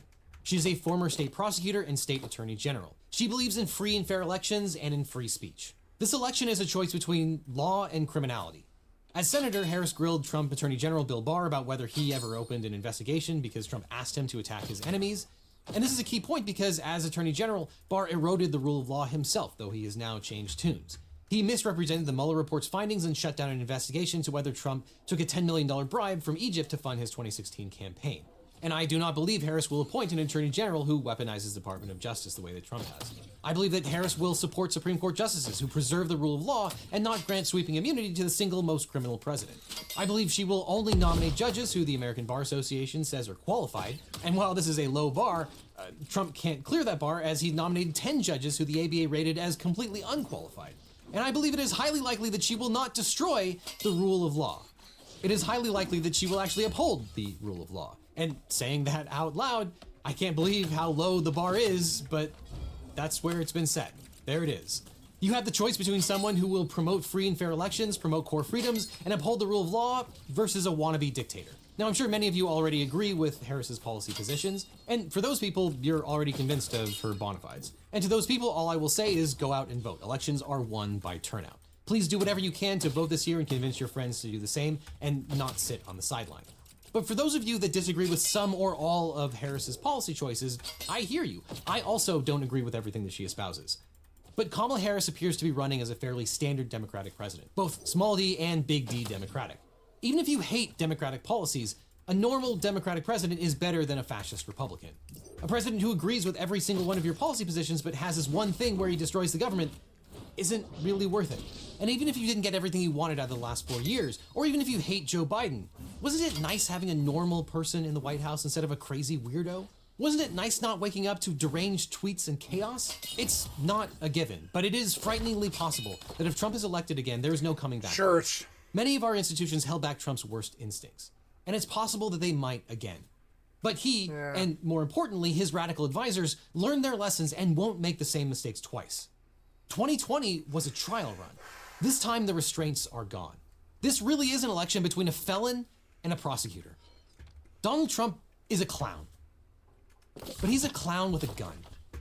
And even a clown can be dangerous, sometimes especially so. And this clown would have the nuclear codes and the DOJ.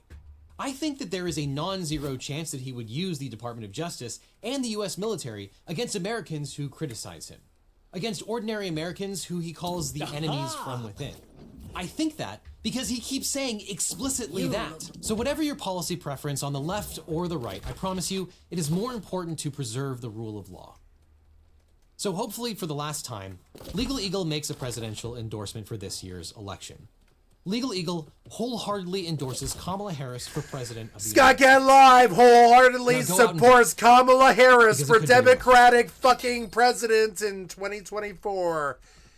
We cannot have Republican traitors killing us with their criminality.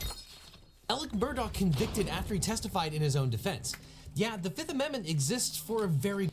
Yep, this is an old case. Bye.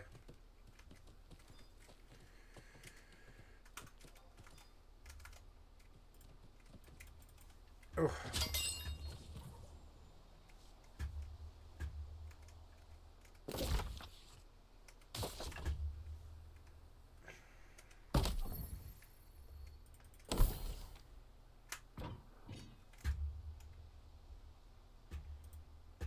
Today's video is brought to you by our friends over at Brilliant. Ladies and gentlemen, do you want to learn things in a fun, effective way that is proven to be 6 times more effective than just watching boring videos on the internet, lecture videos even? Well, Brilliant works with a whole catalog of individuals, award-winning teams of teachers, researchers, and professionals from MIT, Caltech, Microsoft, and Google. And of course, they assist you with ways to figure out the most effective way on learning and build serious problem-solving skills. Not memorizing, which, again, actually figuring things out, figuring out concepts, and using these things in practice is what builds the knowledge, not just remembering things and forgetting them if you're not even using them in the first place. All of this combines into a powerful daily learning habit that you do little by little every single day. The content from Brilliant that really speaks to me personally is things where I can learn extra concepts in mathematics, programming, and especially in emerging fields like machine learning and artificial intelligence. If you want to start bettering yourself and learning new concepts, check out everything Brilliant has to offer for free for a full 30 days. Visit brilliant.org/SOG, or you can click on the link in the description below. You'll also get 20% off an annual premium subscription. That said, let's get to the video. Yeah, the title is not clickbait, ladies and gentlemen. The FBI ran a pump and dump. The FBI threw out a coin to bait criminals. Now, ladies and gentlemen, throughout my time on the internet, I've made a couple of videos on the FBI. You know, they're a federal agency, a law enforcement agency of the United States that does a lot of work, okay? law Whether it be stopping enforcement. criminals or, you know, running honeypots. Honeypots are kind of their strong suit in a way, right? You know, I've talked about, like, literally the situation even a year ago where the FBI ran, like, literal, like, a cheese pizza website just to basically grab as many sick creeps as they can and, you know, put, you know, handcuffs on them. While they did actually arrest real criminals, there is a serious question to ask whether a law enforcement agency should sometimes break the law in order to stop criminals, right? Now, whatever side of the fence you sit at over here, this is a pretty historic situation. Now, I've covered a lot of crypto scams on my channel, but one thing that really just speaks to me is a pump and dump scam, right? It's one thing that I've seen influencers constantly share. You know, where basically a cryptocurrency comes out, influencers hype the currency up, the currency balloons for a bit, and then it completely drops to nothing, and the influencer walks away with a marketing, you know, paycheck. Or sometimes they might actually have portions of the cryptocurrency that they then sell off to basically make a little bit extra on top of what they're already making, right? Crypto scams are not new, and any influencer that runs them on their audience is a scumbag, okay? It literally is one of the worst things that you can do to an audience that you have cultivated, right? So today we're looking at what the FBI is doing in regards to a crypto scam. So the reason why the feds have been doing this is back in 2023, they released a report where they actually talked about how cryptocurrency was being used for cyber crimes and financial fraud. And it was actually totaling about $5.6 billion in losses just in 2023 alone. To give you a quick idea, the Mexican drug market is worth $25 to $30 billion. An international market run by fucking cowboys down in the south is making 25 to 30 billion, right? That's about the yearly estimated profits. And of course, revenues are different. So when you're looking at losses that are a chunk of this amount, it obviously opens the eyes to the Federal Bureau, right? They need to actually pay attention when over $5 billion of US currency is leaving the country or potentially could be used for illegal things, right? Whether it be financing criminals like this or potentially going to, you know, terrorism, for instance, right? This is something that any government, you know, takes advantage of. They look at it, they want to stop. So what is the actual pump and dump scheme the feds were running, all right? So to give you guys an idea, this is a token known as Next Fund AI. Now, the reason why we know this is the feds is if you go to the actual website right now, Next Fund AI, there's a big yellow banner on top that says this website was created at the direction of the Federal Bureau of Investigation as part of an investigation into cryptocurrency fraud and market manipulation. So thankfully, to the Wayback Machine, we can look at a capture all the way back in June 2 of 2024, which shows us an idea of what this token really is. So when you scroll around, it says it's a token with purpose, AI with impact. So basically, it's kind of like any token attached to a buzzword. In this case, it's artificial intelligence. You know, time and time again, I've covered numerous cases where, like, I have seen this exact same page, like, just worded a little different every single time. You know, there was a video that I ever released where I looked at ChatGPT coin, where it was very similar to this, and I might actually have footage of it on the actual archives, but inside there, the team appeared to be fake. The actual relations appeared to be completely fake in that situation. And when people called them out on it, things conveniently got removed within a fraction of a second. You know, it really isn't anything new. So the feds make this Next Fund AI, where finance meets the future. Our vision is to create a cryptocurrency token that serves as a secure store of value while driving positive change in the realm of AI. Partnering with Next Fund AI, we channel fees from our token into early stage projects. They take a little bit of money, the fees that are generated, and they put it into these AI projects, these slop projects. Ooh, Tanner hat. And basically generate returns. So they're looking at more than just an investment vehicle. We're looking at a catalyst for innovation. So immediately they're using all the buzzwords like investment. They're basically using everything that I think a legitimate crypto scamming influencer would shy away from if they didn't want to face the wrath of the SEC or the FBI. So they're making it very evident that this is, you know, a coin that's gonna try to get you to be rich, okay? And they're gonna tell you right here, okay? They've got a great community. Basically, for crypto projects, it's a Discord server, AI partnerships, 3 big investors, and 20 plus years team experience. So again, their highlights: deflationary, reflections, investment 20 plus fund. years experience So the feds that in the apparently made 4-year-old this ended up Bitcoin having this game. commission from a different project, which we'll look at real quick. But of course, obviously, this was a real full-on contract. So they give you the address over here and the ability for you to actually read the actual blockchain. So if you go over to the blockchain, you can see that it's got 1,394 transactions, and it went all the way back as of 143 days ago, where this was actually created. It was actually, you know, enabled for trading. Things were being moved around. There were people participating in this project. And what this effectively amounted to was a federal sting operation where people actually ended up getting arrested because of it. So as of 31 days ago, the feds disabled the trading on this once they gathered enough data off of this situation. So again, to remind you guys, okay, reading the blockchain, everything in cryptocurrency is all stored on a blockchain. Now, with the exception of certain chains where anonymity is a must, when it comes to Ethereum, when it comes to Bitcoin, if you have a wallet address and you can identify the person behind that actual wallet, which in some cases you can, and if you looked at a previous investigation that me, or really any other investigator on the internet has done, you can find out that there's ways to link a person to a crypto wallet. Once you can do that, you can kind of figure out what that person is doing on the internet, okay? That's the benefit of crypto. We can see everything happen on the blockchain. Remember, men lie, women lie. The blockchain does not lie. But of course, in this situation, it's really hard to identify what's going on. So what the Federal Bureau was after was something known as wash trading. So just to show you guys, like, some of the partner projects that the feds threw in, it was fintech AI trading, literally getting iRobot. That's a character from iRobot literally doing trades for you. AI language model power. Again, this is so patently bullshit that anybody can look at this and think, yeah, it's obviously a scam. But I really feel like cryptocurrency people are just different beasts right there. So realistically, it doesn't really matter. You could throw whatever you want. As long as a project appears to be functioning and moving, people might just buy into it. So according to the feds, 18 individuals and entities were charged in the international operation targeting widespread fraud and manipulation in the cryptocurrency market. So where this all basically started from is, according to them, according to the Federal Bureau, this all started from a group known as Saitama LLC. So according to this one indictment, where 3 individuals were brought in, names are Manny the Hitman, N-Tran, and Aaron Saitama, okay? They were brought in, like, multiple counts. One, conspiracy to commit market manipulation, conduct an unlicensed money transmitting business, and commit wire fraud.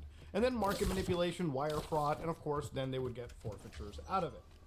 So in this situation, what they basically went into and how they described it was virtual currency. There have been troubling tales lately of a beast Gonna that be. roams the nearby woods, which preys upon unsuspecting travelers.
The Belmore beast is taller than a person and covered in fur. It has glowing eyes that pierce through the snow and claws as long as daggers. It jumps out from behind the trees and vanishes into the woods just as quickly. That's where the tale gets muddy. Some say attack them, others say it runs off without a fight. Either way, it is a menace. And I appreciate it if you track down the truth behind the rumors.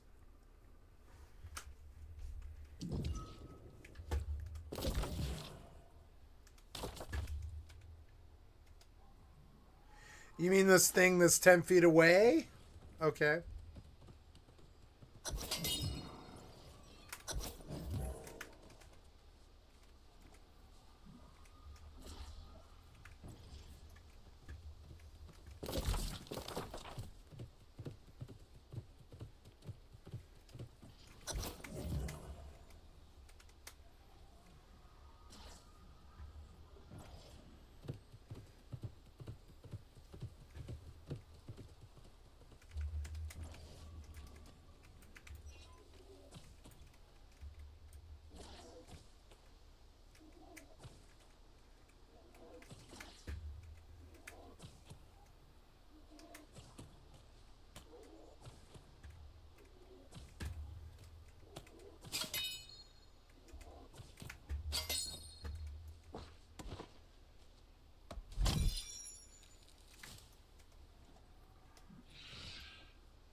Is a digital asset or digital representation of value that can be electronically traded.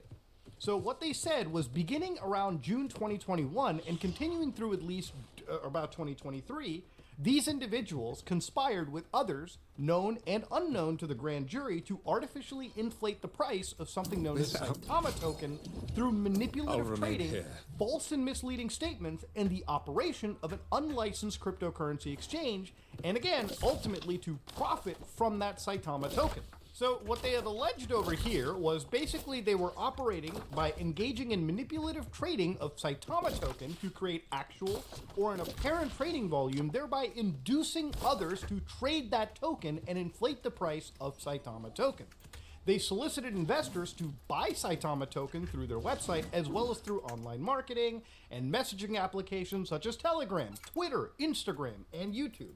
So anytime you go onto like that crypto YouTube side and you see people like, hey, you should get this coin, it's going fucking crazy. Or you go to Telegram and it's like, buy. Sometimes it's really just these assholes who try to like push this token when it really isn't actually worth anything. And they try to like hype beast it into something that could have value. So what they did was make and cause materially false and misleading statements about Saitama, its product, and its financing, creating and operating an unlicensed money transmitting business that allowed users to buy and sell the token and other cryptocurrencies. And of course, the best part, selling the tokens for profit, often while publicly denying that they were doing so. You know when some guy tells you, oh, hold it, diamond hands, they're already selling and you're the fucking idiot. That's what's going on. Moving Saitama operations offshore to avoid disruption of the scheme by regulators and law enforcement authorities in the United States. So these people pretty much were, like, the US alleges that they knew what they were doing. It's not like this was an accidental oopsie. Like, these people were very, very intelligent. They understood exactly what was going on, which is why the hammer comes down as hard. So obviously, to understand how this happens, right, wash trading isn't new. This is something that, you know, basically used to kind of happen, from my understanding, back in the 30s, right, in the actual stock market, where one broker would buy and one broker would sell within a 30-day period. For example, if you go into any like coin market cap, you'll find one token known as like Pepe, for instance, right? Now, if you look very closely at Pepe token, you can see that in a 24-hour volume, it has $527 million moved. Now, if you read these charts, you'll notice that underneath these green or red bars, you'll see these smaller bars. So these are all volume bars, right? Basically means in a 24-hour period for this specific day in 2024, you're looking at almost $2 billion of movement volume. Now, volume is just money that you basically move and buy and sell. It's money just moved around in the market. That doesn't mean that every single, dollar that has been moved is a healthy move. Sometimes, and this is what the story is, and what the FBI is alleging, is that a bunch of criminals jumped into any of these cryptocurrencies and decided to buy and sell. So in about like a day, let's say, for instance, 3 companies came in and they just bought and sold $350 million worth of activity. Now, to the outside person looking in, if you're thinking of making money on the crypto market, you'll look at a token like that that's already like the top 10 traded token of that day. And you'll think, man, if there's $350 million moving around, maybe I should buy some of it and sell when the price goes up. So actual investors, actual rubes jump in and the price keeps climbing. But the moment those companies stop wash trading, by basically, they basically stop buying and selling that lion's share of volume, then the entire coin crashes. But those scumbags that have been wash trading have already sold their tokens off before they stopped the trade and basically walked away with profits while everyone has been left holding the bag. It literally is a smokescreen. It's faking it till you make it. It's literally hype beasting a token. And there's a reason why wash trading is illegal, because it's designed to basically sell the impression that a token is worth more than it actually is. It's designed to send a mixed signal, a false signal, to the market. So obviously the government considers it pretty illegal, but in terms of the actual stock market, there's regulations there. When it comes to the crypto market, it's all laissez-faire. So even on the Saitama Reddit boards, like as of 11 days ago, you have people who are talking about literally, like, hey, the FBI is looking in for it. The Russian company have been indicted for scamming. And people who always come in here and say, young and dumb purchasing this coin, it's okay, I fell for it, lost $1,000, I stopped checking months ago, money is gone, this sub needs to be locked or shut down. I mean, like, literally people who are participating in this don't really know any better. I mean, at the end of the day, it's always like gamblers who are part of this operation, or, if somebody genuinely wants to make money out of it, they're the ones that don't really understand this market, and they fall for a lot of these scams that occur. CoffeeZilla recently made a video, I think about yesterday or the day before, one of it on his Patreon, where he actually talked about, Andrew Tate and his massive, crypto scams and his crypto grifts, right? Where he would basically be artificially promoting certain tokens, for the betterment of his audience watching. Now, I haven't covered Andrew Tate for a while, just because I haven't really seen much in development of his case in regards to the human trafficking situation. But when it comes to his crypto stuff, this is something that I saw 6-7 months ago when he was, dramatically promoting it. Now, there's plenty of channels that have covered this. One is Chris Coffee Ethereum that talked about this back in June 12, 2024. And he basically showed a few clips of Andrew Tate and his brother promoting something known as Roost Token. I don't know what actually happened to get in the thumbnail and kind of get subtle. Not during the stream. I can't buy it online. He has me blocked. He's had me blocked for a while because I ran his private group. First and foremost, before even starting the stream, this is the thumbnail, and it's them literally holding a token called a Roost. I actually traded this during the stream. I came out a little on top, but I'm a little confused at this because it seemed to be a partnership. There was points of the stream where Andrew Tate's brother, I don't even know his name, was mentioning Roost as if it was some type of collab. He's like, yeah, they're cool. We like teams like this, but they never really committed to shilling it. So I feel like this company, this token that's on base, I'm quite familiar with, probably worked with them and maybe made out some kind of deal. This is just speculation. I don't know what actually happened to get in the thumbnail and kind of... And it would all tie together pretty well if I gave you guys a few months. I've given you some tidbits. We have Roost that I'm invested in. So yeah, there's like clips where he mentions this specific token by hand, Roost. And when you go to the actual website over here, it's like, hey, here it is. This is what Roost token is. It's just like, you know, fucking Bert, Soyjack, they ripped off the Shardy. And you know, they got like some contract addresses over here. They basically taught you how to load into the coop, so to speak, right? Anybody that buys this, I mean, in my opinion, you are a complete and fucking utter rube. But, you know, people who look at influencers like Andrew Tate are like, oh, this guy's financially successful. And somehow that brings itself as an authority to that person's, you know, idea of making more money. You know, somebody might jump in and think, yeah, I'll put in some of my money because this guy's promoting it. Maybe he knows what it's all about. But in reality, this token ended up actually just getting hacked. And from Coffee's video, you can see that the price of Roost, like most of these meme coins shilled by influencers, goes down 99%. And obviously, even according to this video, Roost is down 90%. Roost's treasury wallet got hacked, so the community literally got scammed. And to make it worse, the guy who got hacked was anonymous.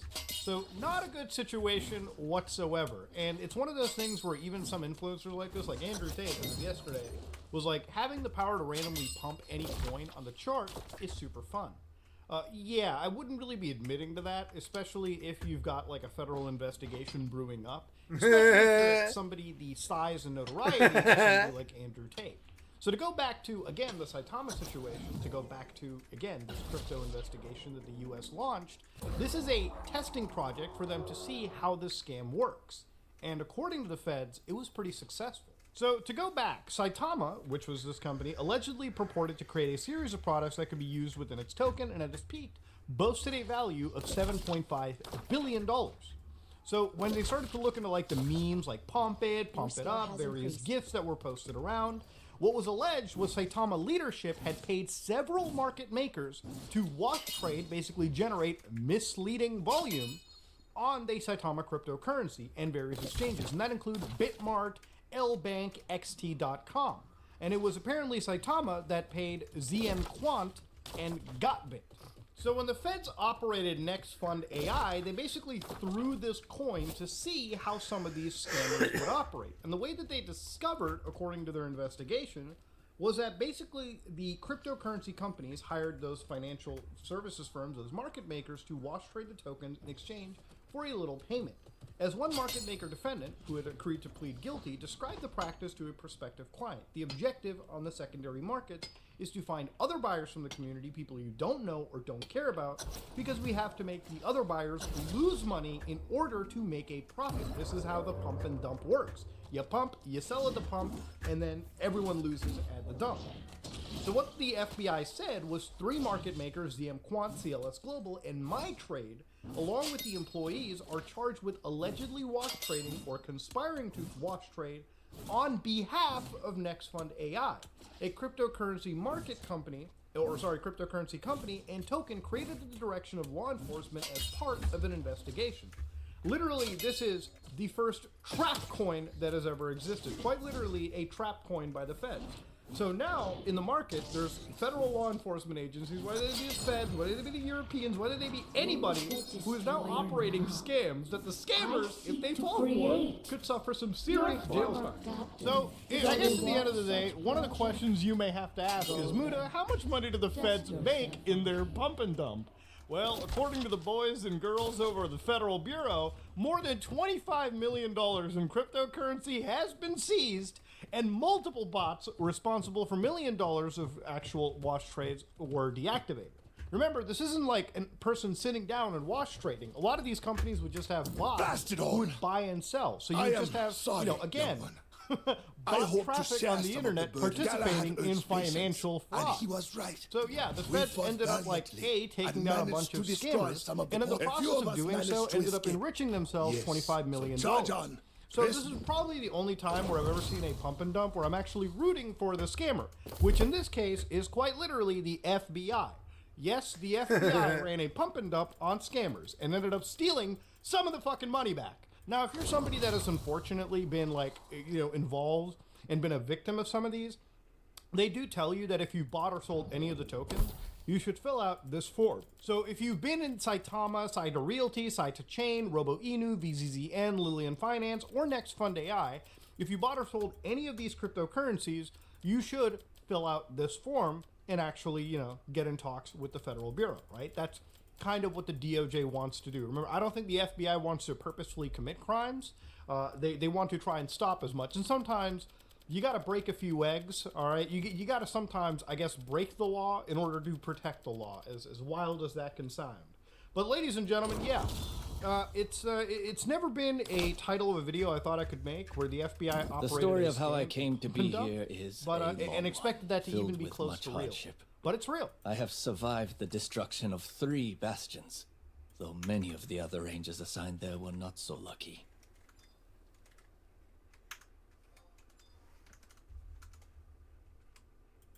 I had the good fortune to be off scouting when the corrupted struck. I was cut off from the others, but I was able to track them here. If we don't find them soon, I fear they may fall to corruption. Then the situation is more dire than I thought. We rangers are a hardy lot. If you find them before I do, let them know I survived.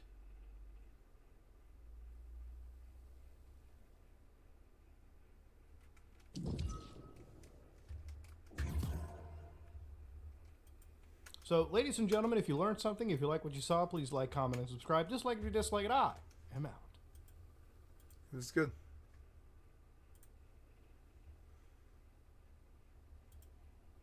Hassan has become an L. The thing I don't understand about that kind of sentiment is that, like, if you consider me to be an L now, then I didn't become that. Like, I've always been this L. Because the one thing is, it's me. I'm the one who called. Yes, I'm the chatter. Yeah. The thing is, like, I'm pretty consistent, especially on stuff like this, right?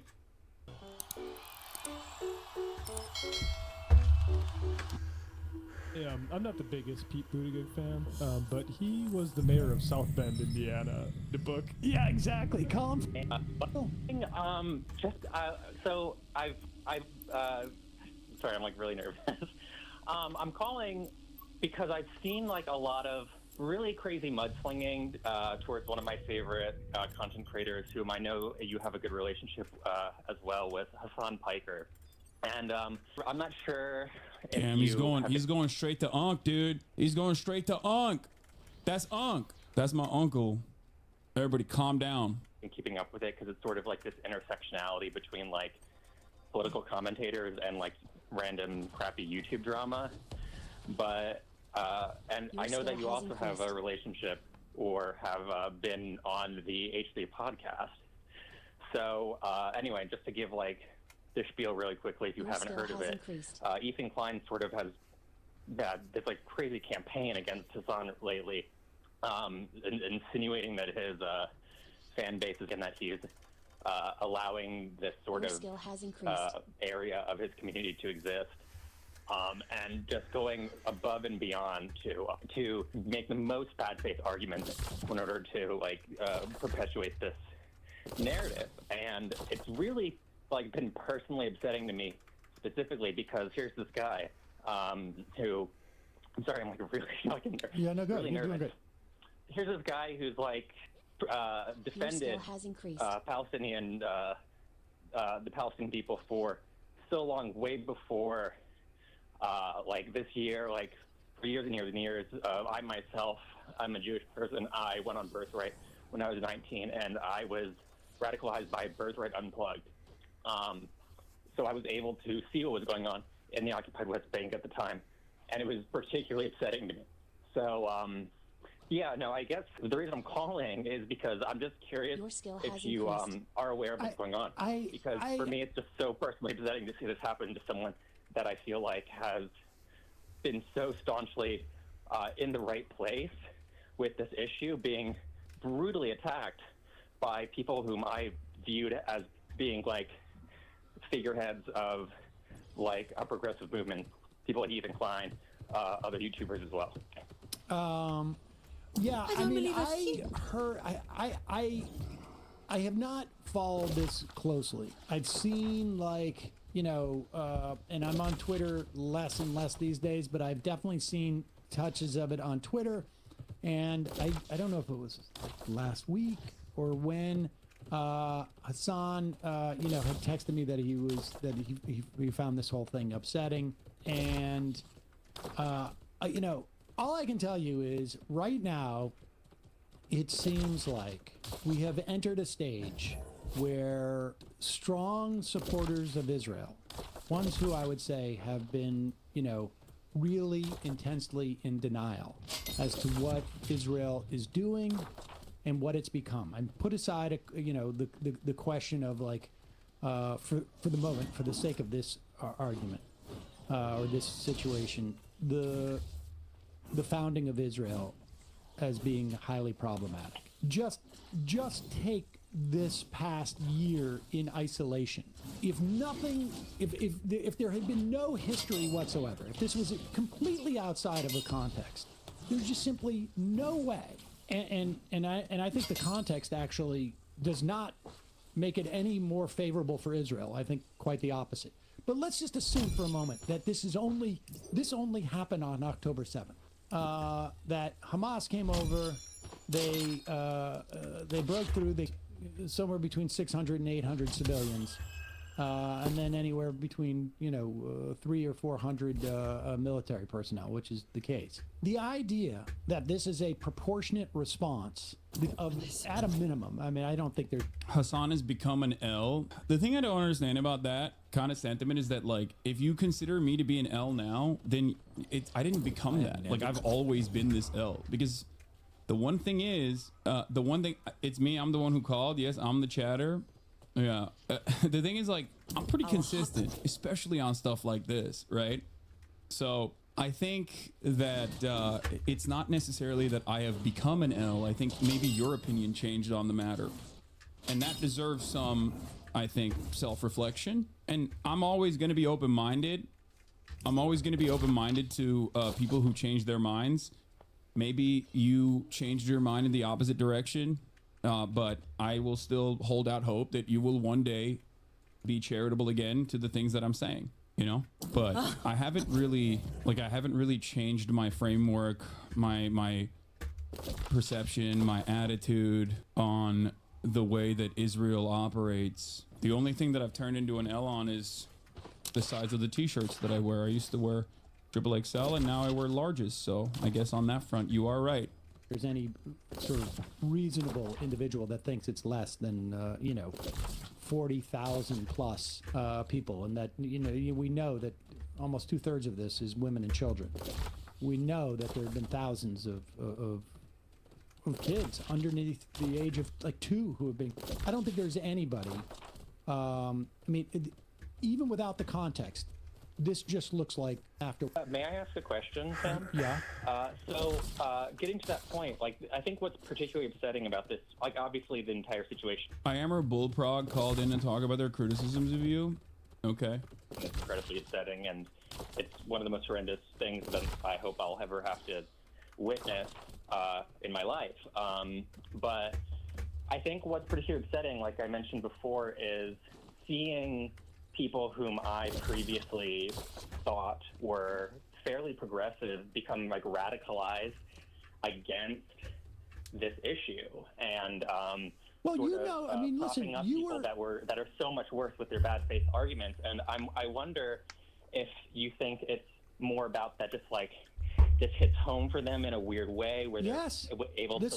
That was the point that I was trying to make. It's like, I feel like we have hit a stage of this now where it is so horrific, it is so obvious that even without you can't even acknowledge it. even without context, that to remain in denial, you need to go further, right? Like you can't hunker down. You need to go on the offense. I will tell you this. I had a guy, family friend of my father's age, who called him this week and asked if I was an... Yeah, so this is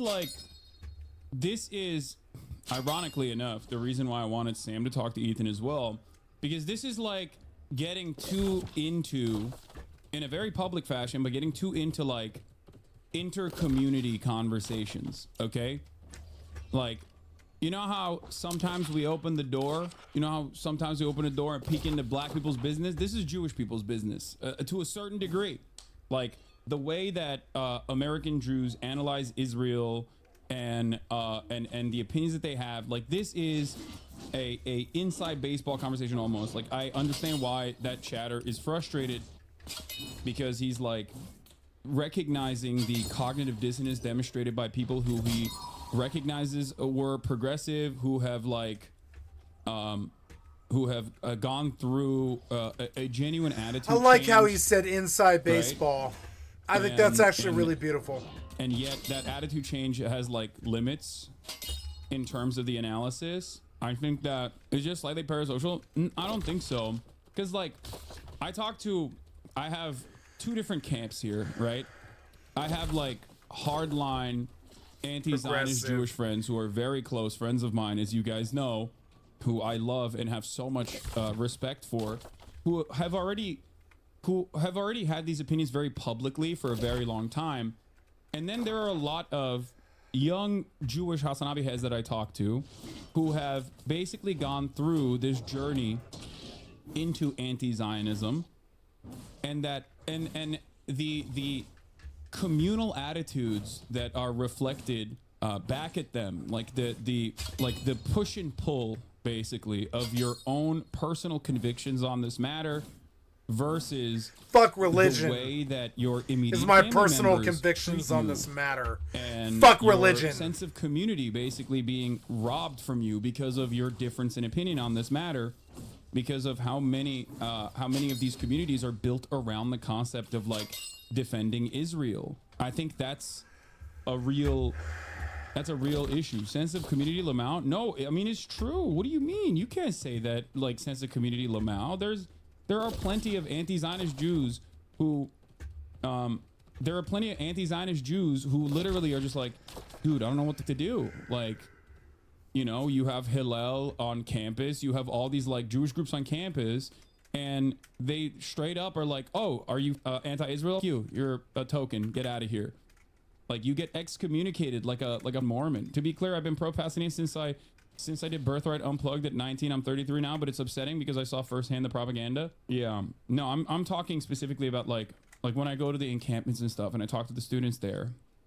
One of the most common things I heard from Jewish students at the encampment was like, you have no like, you basically don't have the same like community resources all of a sudden, because like it's just, they take that shit away from you. You're like not a part of it. You have to be pro-Israel. And I feel like that's a frustrating situation, and I haven't been able to find it like a good solution to that at all when people ask me that question. Like, I do understand how that would be. I can understand how that would feel. That sense of isolation is going to be something that is damaging to your psyche for sure. Like I get that. I don't know. This is 100% going to be clip chimped. Wait, what? Well, I didn't say anything. I did not say anything even remotely inappropriate here. I'm talking about my own personal experiences talking to anti-Zionist Jews that are Hazara heads at college encampments. Like, if people clip this out of context to say that this is, then so be it. Like, I've been getting called up every goddamn day. I've been getting called in terrorists every day. I think the best phrase to describe the thing that myself and a lot of other fellow Jewish Hasanabi heads is internalized shame. And it's something that I struggle with every day. I literally feel ostracized from my Jewish friends every day because of my beliefs. I think the best phrase to describe it is internalized shame. Like, I don't think you should feel shame. I think that I don't that feel shame. is the social conditioning. I love you right? guys. I don't feel shame. I think that as a Jewish person, you should never feel shame about the actions of Israel. No. You should never ever feel shame about the actions of Israel because it has nothing to do with you. You know, it has nothing to do with you whatsoever. I understand where it comes from. I think it literally comes from like all of the social conditioning from you know, early adolescent stages in your life, and how like that sense of community and almost like a higher national religious understanding in the form of like Zionist ideology has substituted maybe some of the practices that you could normally feel that you normally would feel is a part of your culture. But I don't feel shame. I just feel dismayed that people who raised me aren't living by their own teachings. Is very upsetting. Yeah, you should never ever in a million years feel shame. If you're an American Jew, you should never ever feel shame towards the actions of Israel. I will never allow it. Zionism is woven into Jewish communities from a very young age. It was taught to me at Hebrew school and amongst the word of mouth. Yeah, exactly. But once again, this is why I always talk about this issue. Like, I don't think a lot of people understand. When I separate Zionism and Israel from Judaism across the board, I'm doing this because I see what the is going on. Yeah. Okay, I'm doing this one because it's the truth. Zionism is totally separate from Judaism. It does not matter if your local rabbi says that it isn't. Okay, it doesn't matter. You can voluntarily adopt this ideology because you think that this will, you know, time will pass, and you can use this as a deflection to be like, oh well, every Jewish person is ideologically and religiously tied to Israel. It doesn't matter. This is what's taught in Hebrew school or whatever. But like, and it's a part of my Jewish identity. It still doesn't matter because you are not recognizing that you are teaching people something that is wrong. And not only is it wrong, but it's also causing people to associate Israel's actions with Judaism when it is so far removed from Judaism, almost antithetical to the values that at least I have learned about Judaism and Jewish culture and Jewish history. That may be a point of contention, though. Do you have the right to make that distinction as a non-Jewish person? Yeah, I understand that. I understand when people go, people try to do like, well, it's, you know, my own ideology, my own choice, that type of thing. It's not because of Israel. It's because I'm shamed by my community for not being pro-Israel. I know this is a long shot, but I would also be more than welcome to guest star one day to talk about my upbringing and the constant struggle of being someone who is Jewish and anti-Israel. I know you've talked about this a billion times, but I'd still be open sometime if you want. I'm pretty sure Megaphonics will also be more than glad to do so as well. Yeah. I hate how insane everyone has become, and it's impossible to talk to family I used to be friends with on holidays. I've seen too many babies that literally burst out at any of my family when they bring up Israel. Like, I want my grandparents on high foot. It's my fault for seeing Palestinians as humans. Yeah.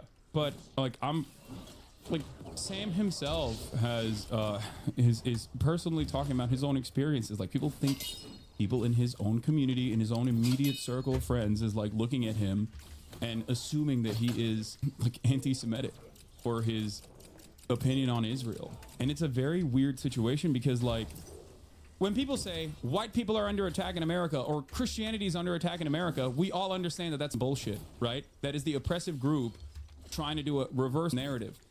Yep. But with their Israel, there is actually a sense of marginalization that is valid. There is actually a genuine impact of anti-Semitism that is a canary for fascist ideology. So when that gets diluted with anti-Zionism in a very nefarious cycle that tries to associate all of the actions of Israel with Judaism, you are literally, without recognizing, telling people something that is objectively false, okay? Just like Saudi Arabia and its actions have nothing to do with Islam, okay? Or the rest of the Muslim world, Israel's actions have nothing to do with Judaism or, you know, how American Jews or Jews wherever they live in the world and their day-to-day experiences. It has nothing to do with that. It is a state, right? It is a state built around an ethno and religious supremacist ideology that is built on top of an area where there are millions of people and tens of millions that have been displaced already. Like, it has nothing. It has nothing to do with Judaism across the board, no matter how hard people have packaged it as such.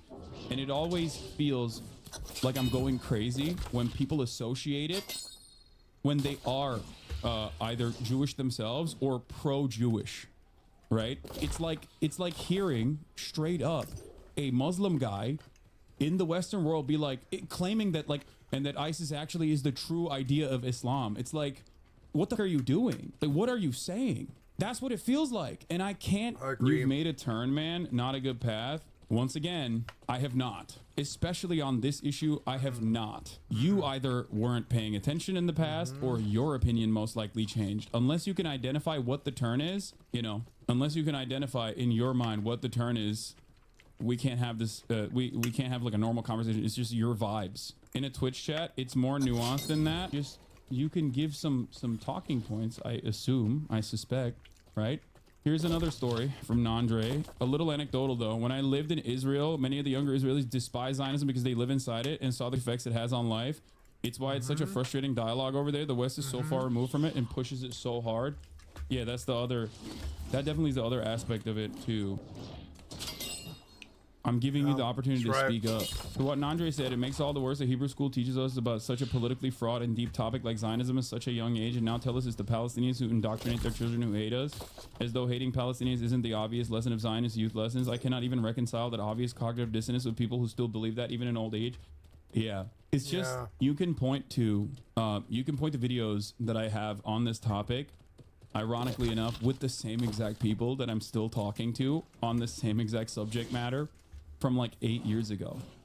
You know what I mean? That's what's so funny about people being like, wow, you've changed. I have not. You either weren't paying attention to what I was saying for the past almost decade, or your perspective on the matter changed, and now you analyze what I'm saying with a very different lens. Again, it's more complex than can be said in a chat. You were literally asking me for talking points and I refuse. What? Okay, so what do you want? You just wanted to chirp? That's what it was? You just wanted to, is that what it was? I would hope anyone would change in 10 years. I mean, if society is unchanging, on a lot of these issues, like, why would you expect me to change, my mindset to change? That doesn't make any point. That doesn't make any sense. Yes, I've been consistently now for more than a decade been, and even beyond that, but very publicly, more than a decade been pro-immigration, right? Pro-reform, rehabilitation over incarceration when it comes to the criminal justice system. I have, and none of those structural problems have gone away. I have been very critical of policing as an institution in this country. That has not changed, if not only gotten worse. So, like, and with respect to Israel, it's not like Israel 10 years ago was different. Well, we it was made still here, at least. an apartheid. Jonas was determined you wouldn't face this alone. He outran me. But with that portal open, we may be too late. It would seem that any moment now, an army of demons will spew forth.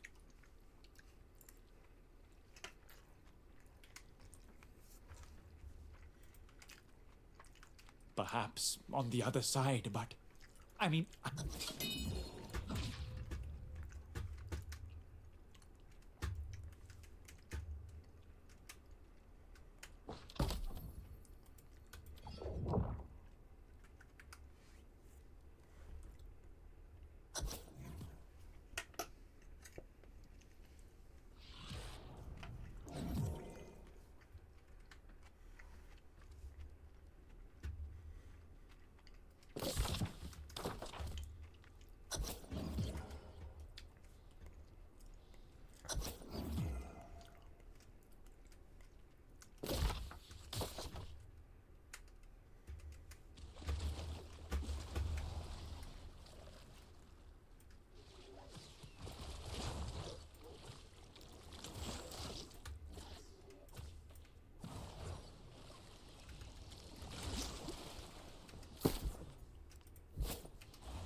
Oh my god, are you fucking serious? Why did you de-equip it?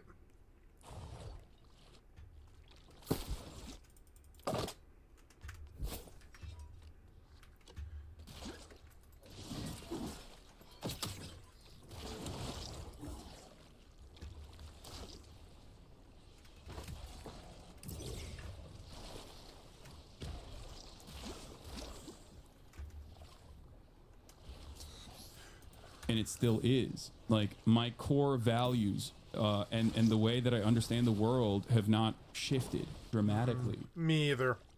Yep. For most people, not just you. These people just started paying attention, not you. Yeah. Jesus Christ. And it's like, wait a second. First off, I'm not saying anything now that I haven't been saying for a year. And I've been critical increasingly over the years, to be fair. But starting in 2004, when we did this show on AM Talk Radio, we had the Israeli embassy contact our show, after our first segment about Israel, which was in, I don't know, second month of doing the show, because they wanted to refute our points. I mean, we were critical of Israel. I think I just denounced terrorists. I do. Your voice speaks loud. Do with that what you will. I denounce terrorists every day. I denounce the state of Israel every day. I denounce America's actions that are state-sponsored every day. Every day. Yeah, I do. I've become more critical as I've learned more about, people are still people, right? Like, they're still human beings. Whatever kind of sticker you associate with them does not change that dynamic. People understandably have a desire to live free. Okay? That is a normal human desire to have. Okay? If you understand that the standard is set by the larger, more powerful party, which in this case would be the settler colonial country with nuclear arms that are getting endless amounts of funds and weapons from the largest superpower on the planet historically, then you have to recognize that the overarching harm, the larger harm, is always still coming from Israel. Israel is setting the standard of the Nat Turner rebellion, albeit incredibly, which included white people being slaughtered in their bedrooms, you know what I mean? Did not change the morality of chattel slavery. It didn't. Just like the ANC's actions did not change the morality of the South African apartheid. When the dust settles, you will not look back at these situations, at these acts of resisting against, no matter how abhorrent they may be, okay? And October 7 had a tremendous amount of specifically against civilians. When the dust is settled, if there is truly a progressive slant to history, you will look back at that as a dark moment in history, but ultimately the much larger harm will be accurately pointed to and the much larger issue will be in the hands, the larger responsibility will be in the hands of the settler colonial entity, okay? The dust will never settle in this conflict. You're wrong. You're wrong on that too. No, the dust will settle on this for sure. Because I don't believe that history magically has a slant towards progress, but I do look at history and recognize that the normal condition for humans is to collaborate with one another rather than being in a constant state of war, as evidenced by the European collaboration that we now take for granted, despite the fact that not that long ago, they were warring with one another, right? It's not optimism. I'm just simply looking at the way history has worked, okay? People who have one another for centuries now collaborate with one another, and it's not even a question. And we take that collaboration for granted. We assume that that is the normal condition. The other thing that I also know is that this level of is inherently unsustainable, okay? This level of that Israel is dishing out to every single one of its neighbors and to that it currently illegally occupies is completely and utterly unsustainable. Okay? That's that's it. Fascism is inherently it is constantly seeking out an out group at the behest of protecting an in group. History is riddled with examples of ultra-nationalist ideologies self-destructing, including but not limited to Nazi Germany, its rise and its fall, okay? Israel is now, due to these last 12 months of endless, unlimited, a complete pariah state, not only by the third world, the global south, the developing nations, which always saw it as a colonial apparatus, but also now the first world, Western nations and their populations, especially younger populations in the West, recognize the reality. They can see right from wrong. This creates of pressure. Israel cannot maintain itself as a Western adjacent nation, as a tourism destination, as a destination for academics to go and visit, as long as it keeps up this level of unlimited. There is a material harm, a cost that Israel is incurring right now. Okay, a debt The West to Bank. all the bloodshed. The Both Gaza on the Strip, social the West front, Bank, the social capital, the that it's Gaza expending, Strip, but also soon to be on the parking lots economic for front. American Think about tourists. your own personal attitude And fascist Think about cops, your own yeah. personal journey since October 7, 2023, and how much your opinion has shifted on this matter. Okay, maybe not every single person is going to be as clear-eyed on this issue and recognize, Israel as an apartheid state, but many people have the capacity to still see right from wrong. There's only so much. Your Let's inventory is continue. full. Over the years, more critical of just sort of like of Zionism per se. But the point is, I think we're at a point where it is so horrific that to maintain the denial, one needs to sort of like shift the entire conversation. I do not believe that Hassan is that has And never that's the come weird up. thing too. Like, Where does this? I watch a lot of his streams, and if you're making those types of arguments, it has to be in bad faith or you're at least clip chimping, as you would say. I don't know because I if just never have witnessed I mean, anything look, even remotely like that. I haven't followed this close enough, but I don't know if it's in bad faith as much as it is, at least in the instance of Ethan, that it is very, very difficult for some people who are attached to an idea or certain realities or have family there or whatnot to reconcile what they're seeing. I mean, I know people who literally don't believe that anybody has died in Gaza. They think it's all fake. I mean, It's infuriating because I've experienced way more hostility from fellow Jews than Assam Morgan or anyone who's been attacked this week. Yeah, I mean, because we're not like humans are intrinsically social beings. Civilization begins when we take care of the vulnerable, and it crumbles when we are. Fascism is evolutionary, and progress and freedom is in our human spirit. I agree with that for sure. the amount of denial, like we're in that that era, that phase of the epoch where like it is so hard to deny, even if you can justify. I've said it a billion times, Hassan. If any point I felt that this chat's room status as one of the safest and best regulated places against on the internet was in question, I would make it known or leave. I'm still here. I mean, I see it. I view the anti-allegations, smears, not even allegations, the smears in the same vein as I view people saying that I'm transphobic. And sure, there are plenty of people who still maintain this belief that I am transphobic, right? Some trans people online probably think that I am transphobic, right? This is one of the largest trans communities online. You know, it does not matter. It does not matter what people say. This does not change my analysis. This does not change my advocacy.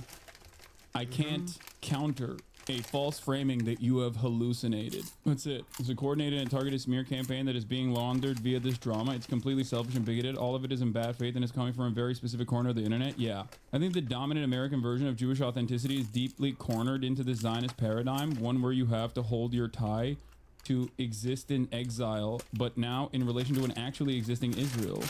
I don't know how to resolve the contradictions between this national existence and humanist Jewish values, or what new Jewish authenticity would look like. I don't know if you can do that while retaining any national framework and what that means for Israeli Jews. I don't. What's the second part of that? Time without an OWO. I know you're not Semitic, but with the right clips, I can understand why some things make some people uncomfortable. I think that's the problem with streaming 8 hours a day for 50 years. Not everyone will understand you to the same degree. Yeah, but the benefit of that, of my streaming 8 hours a day for 10 years, not 50, is that you can also find the actual context in which I'm saying certain things. No second part, I just don't know, is for American Jews to hold those discussions. Like, you will never be able to convince me that American Jews cannot arrive at this point if there are Jews in Israel who recognize it and are like time without an OO. You know what I mean? It's just crazy.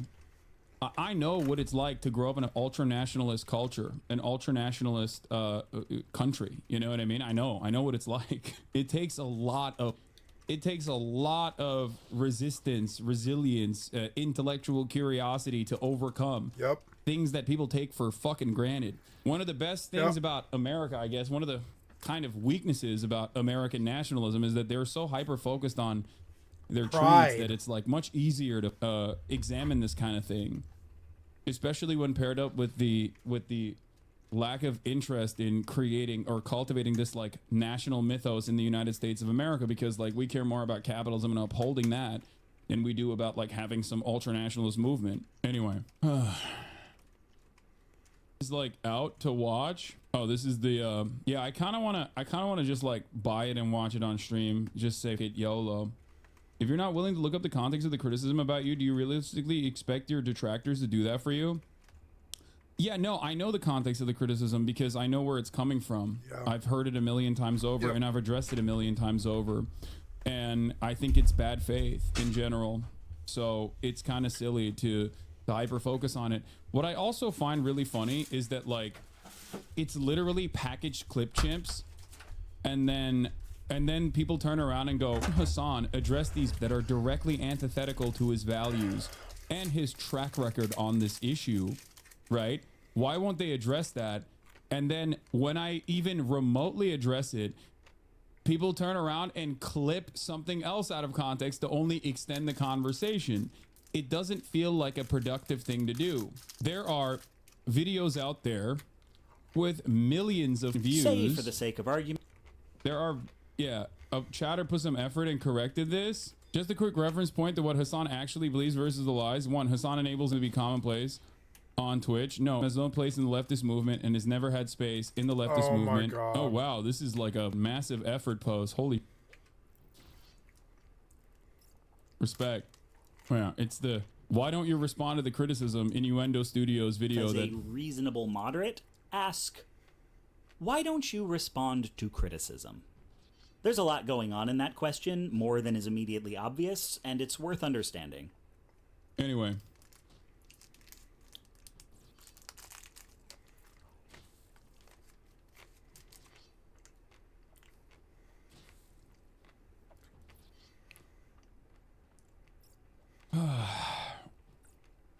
Like there are smear videos of me on every single issue that I have extensively logged countless hours on. Transphobia, white supremacy. Though I guess the one thing that they haven't smeared me on is like that I am not sufficiently like pro Middle Eastern population. That's the one thing. But we'll get there was that too. People were saying that I was not sufficiently pro Palestine because I drink Coke on stream, you know?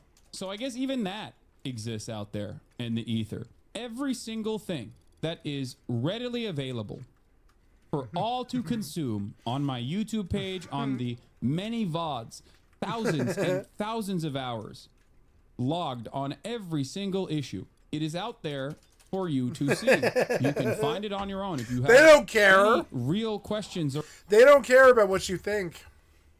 or concerns, you can figure it out. They're just trying to make fun of you. That's it. If you're like, is Hassan personally No, they might bring words into it, but they don't care.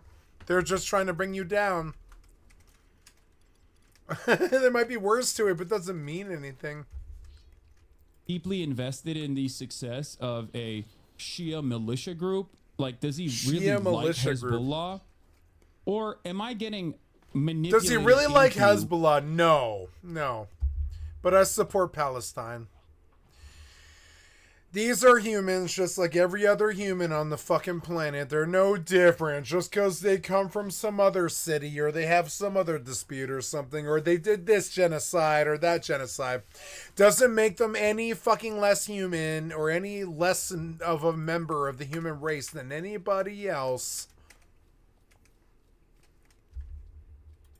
A false framing on the matter because he dares to explain the context in which Hezbollah exists or is seen by the broader population. That's it. A question you must ask yourself, okay? At the end of the day, the existence precedes essence. I think we can have those unresolved conversations about identity and admit we don't have the full answers, also while maintaining full determination in our pursuit for human justice. I struggle with my Jewish identity all the time, and at the same time, it's true for every one of my I'm not Jewish, but I don't struggle with Jewish identity. That's my people. They're humans. That's my people. They're humans. I don't think Martin Luther King or John Lennon struggled with it either. That's my people. They're humans. See how simple it is? And when you understand how much problems those people, my people, have gone through, you understand that we've been lax. We've let really bad things happen. And Jewish anti-Zionist friends, but that's never stopped us from believing in a free Palestine. Yeah, I think it's very different. I don't know. Though, as an we went to World War II and we tried to stop it. I myself would have stayed the fuck out of foreign entanglements. American Jew to recognize Israel being bad, even though Israeli anti-Zionist. But we didn't. We went over there and we played America Captain World Police.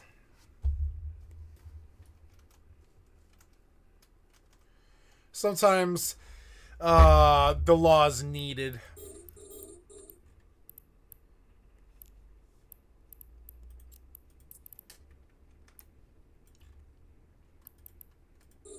Sometimes somebody has to show strength.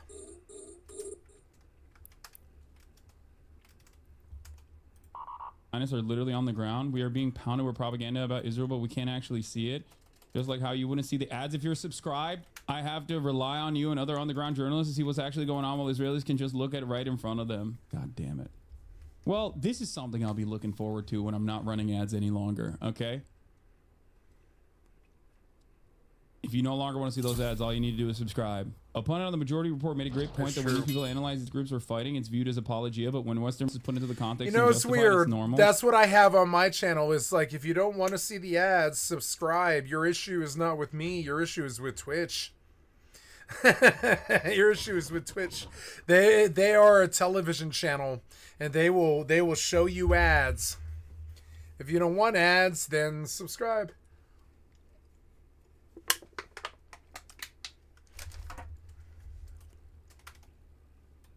Yeah, like this is what I mean. The Ordinary Gamer made a video about you today. Like, I don't like ads when I watch Netflix, and so I've been very seriously thinking about closing my Netflix account after 18 years. I think it was 18 years. I'm very seriously thinking about closing my Netflix account because the whole thing about Netflix is no ads. You add ads into it, bye, piece of shit. Bye. On my father's grave. We will stay here. Same as Rockstar. I'm not buying another Rockstar product ever again. Not until they fucking unfuck my fucking account, anyways. And they're not gonna do that. So yeah, bye forever. On my father's grave and on everything that's holy, I swear to God and anything that you believe in. I don't believe in anything, but I'll tell you that I'll swear to whatever you believe in. That I will not do ads on Netflix. The whole point of Netflix was no ads. You put ads into it, you're done, bitch. Bye. You have the look of someone who has good on my news. father's grave. I take it others survived the attack? Like, dude, come on. Dog, come on. Like, I love how people that want to defend Israel will always be like, it's complicated. Let's not talk about it. Let's not say anything. We have to find a way to... Yes. Like, guys who invest all of their time and effort into DEI initiatives in video games or whatever are now making hit pieces, and now I have to take that seriously? Like, get the fuck out of here. Why am I supposed to talk to someone who doesn't know what the fuck they're talking about? How am I going to sit here? Like, oh, I'm just going to sit here and listen to every drama farming centrist YouTuber with a alt-right adjacent crowd that they are desperately trying to capture the attention of every single time someone makes a YouTube video. Like, let's be serious. Alt-right man. adjacent crowd. Oh my God. If you're all right, get the fuck out of my channel! Point to what Hassan actually believes versus the lies. 1. Hassan enables it to be commonplace on Twitch. No. Come on. You understand? If you're all right, or any right, if you've ever voted right, or anything like that, get the fuck out of my channel, piece of shit American traitors.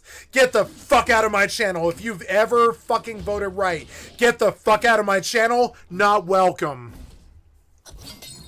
Piece of shit fucking Hitler, fascist fucking betrayers. Backstabbing fucking Vlad the Slayer Hitler betrayals. And yeah, if you're all right, stay the fuck out of my channel, piece of shit backstabbing fucking traitors. Backing Trump and your backstabbing fucking traitors. Fucking traitors. Yeah, if you're all right or even right, you know, if you're right or all right, stay the fuck out of my channel. I'm dead serious too. Not because I don't think that you aren't valid people or that you might not have a right to be here or anything like that. I don't like you and I don't want you here. Your betrayal, it hurts some of us. I'm the people that you hurt with your drug war. Your fucking COVID bungling. Your Watergate. Your 9/11. Your Vietnam. I'm the people that you hurt. We'll never like you. I'll never like you. You understand? I'm the people that you hurt. Has no place in the leftist movement. It has never had a space in the leftist movement. The leftist movement is first and foremost comprised of revolutionary Jews to begin with, okay? It was literally as a Jewish plot, as a Jewish conspiracy. That's what the Nazis said. That's why the first people they threw in the concentration camps were socialists. It is a very dangerous prospect to make this conflation, which serves the interests of anti-Semites. It all sometimes feels like, especially for Christian Zionists, okay, that they have no fear in Nazis whatsoever. I know that Jewish ultra-Zionists still understandably fear Nazis, neo-Nazis, but I am afraid of this wave of propaganda turning people's opinions and dropping them from being understandably fearful of the statistical probability that if they do withstand some kind of anti-Semitic action, it will be in the hands of a neo-Nazi rather than a Muslim person, okay? But the other side of this also is very frustrating. A chatter said, what about anti-Islam? What about an action such as actions? We do not have a good enough mechanism, unfortunately, in the United States of America, which has in the past 3 decades made Muslims globally their major enemies in an effort to justify their blood and soil propaganda and imperialist actions in the Middle East. So there is no mechanism to truly figure out exactly what level of what level of exists in society right now. There was a damn, that's crazy. I guess I precogged all this. That's why it's so funny when people say, Hassan, why don't you respond to this? Why don't you respond to that? What am I supposed to do? I responded to it months before it became an issue for you. Yeah, I long guess. a time. That's Long, why I yeah, always laugh, because- yeah. It's like I addressed this many months ago.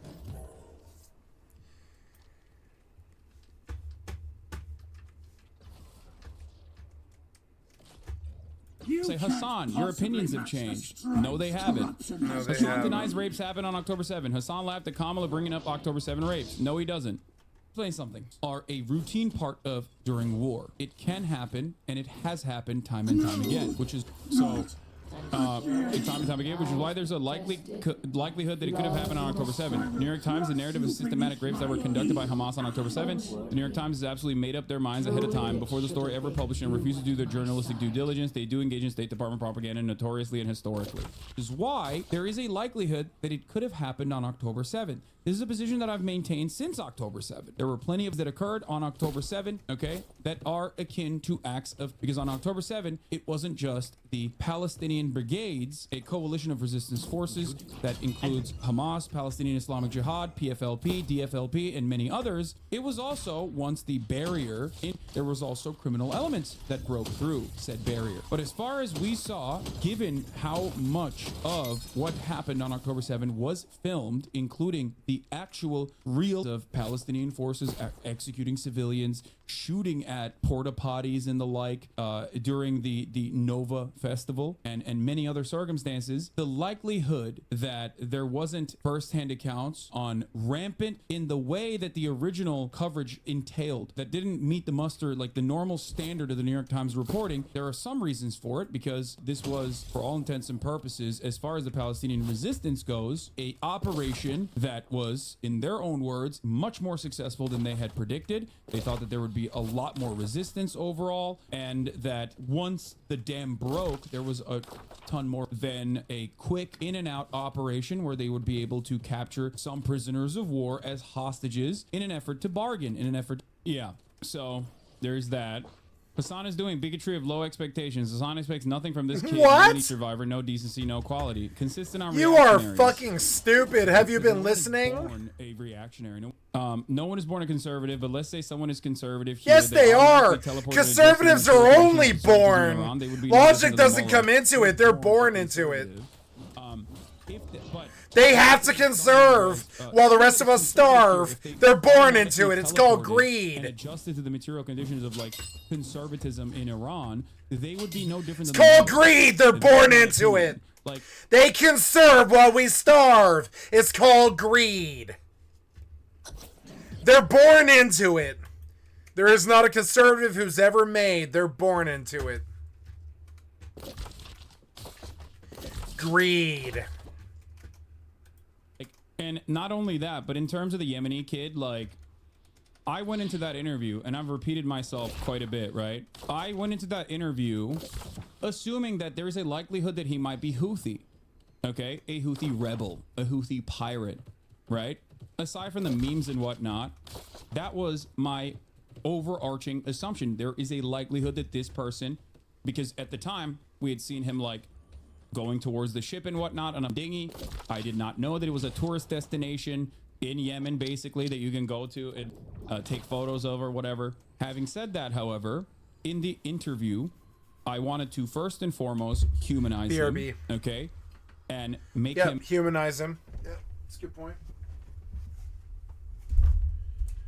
I want another ice cream bar. I think they're so good. These are so good. They're melted, but they're good.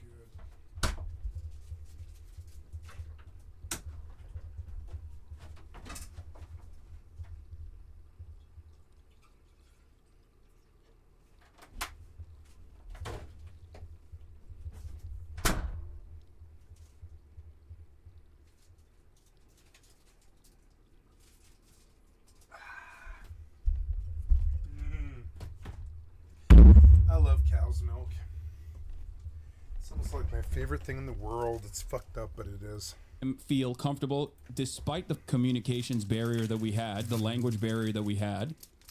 And beyond that, I wanted to dive a little bit deeper into the background of a person who has experienced only, who has grown up under, okay, that is real. You might not know about this. You might not know about the famine in Yemen. You might not know about like American I know of it. actions of Saudi Arabia in Yemen, UAE in Yemen, but it still doesn't matter. Like that is a real thing that occurred. Okay. Having said that, in that conversation and in many conversations since then, where this person has given interviews to Sky News, for example, he has reiterated the position that he is not a Houthi, that he is simply Yemeni. Like he is simply a person from Yemen, a kid from Yemen, a social media influencer. Okay? If he was a Houthi rebel, for the record, if he was a Houthi rebel, I still see value in interviewing that person. Okay? But I'm not gonna sit here and be like, nah, there's this 19-year-old who has a gun in Yemen, the second highest gun ownership per capita country on the planet after the United States of America, is automatically a Houthi who is deeply invested in the actions of the Ansar Allah movement because people are screaming about it. Okay? That's it. All right? And I know that the major anger and resentment coming from a lot of people is like, oh, you asked him about whether he watches anime or not. Of course. Yes. Like I said, my job for... What do you like? Do you like anime? Do you listen to music? What's your favorite video games? What's your movies? What's your favorite movie? Well, first and foremost was to understand this person's development. Okay, how he got to this position that he is in. Houthi social media sensation compared to Hollywood stars calls on UK and US to stop this war. In this conversation, the 19-year-old Yemeni has been dubbed Tim Houthi Chalamet and the hot Houthi pirate on the internet. First videos on the Red Sea by Yemen's Houthi fighters, officially known as supporters of God or Ansar Allah in Arabic, have been made against Israel and on commercial ships. The Iranian-backed group has defied repeated warnings to stop targeting ships U.S. and British forces have launched in the area. But Rashid told Sky News he has been posting videos about his experience to show solidarity with Palestine. Through translation, he added, "My message is that they stop this war and reassess the situation in Palestine. There are children starving, thirsty, dying under bombardment in Gaza, like a 2-year-old dying from... Why? Because of the actions of the Zionists. Yemen stood with Palestine and was being for solidarity, but this hasn't affected us and we continue to stand by Palestine." He considers himself a media personality, but his main mission is to spread awareness about Palestine. Rashid had to keep setting up new accounts after the previous ones on Facebook would get shut down. All of the Yemeni people are with Ansar Allah and with Palestine. Even if I appear with arms, all Yemeni carry arms. It's normal, he added. The reason why he answered this question is because they probably asked him, even though it's not mentioned in this article, whether he was a Houthi himself or if he was Ansar Allah, where he says all the Yemeni people are with Ansar Allah, as in he is not a part of Ansar Allah, as he said to me in the interview. Okay, just so people understand, just so there is no, just so people have an understanding of this. Not that it matters. This part is also interesting to hear. Sam talks about the apologist accusation here. I said that he had been doing, I think I was like, he has been doing worse than apologia for Houthis and Hezbollah or something. Okay. And it was taken as like you can't criticize, resistance groups. Yeah, I mean, I think... And I could go into the examples of what made me recoil, but... This is a different chatter. Context, caller had sent a message a week before this. This is Bullprog. I assume that's like another content creator. That's not what I want to do. Yeah, no, I get it. I mean, it's a nuanced question because undoubtedly, Sam doesn't need to know anything about the details of like whatever is like clip chimped or whatever. He might even take what this person is saying at face value. But you know what's interesting about this? It ultimately doesn't matter because he knows that when you contextualize any kind of resistance movement that is outside of American sphere of influence. He's using some term I've never heard of before. Clip chimp?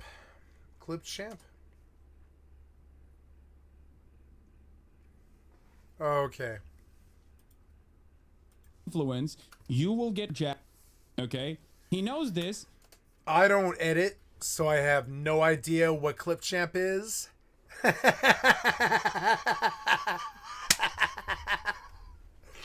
I've never edited once in my whole life. I meant every word I said. Oh no, because he has been doing this for many, many years. And he has been attacked viciously as well. Most of the time, however, these attacks used to come from the right. Liberals were, at the very least, a little bit more understanding. Bye, bitch! In this level of immediate, like, oh, you're a supporter, you're a defender. There is an attempt to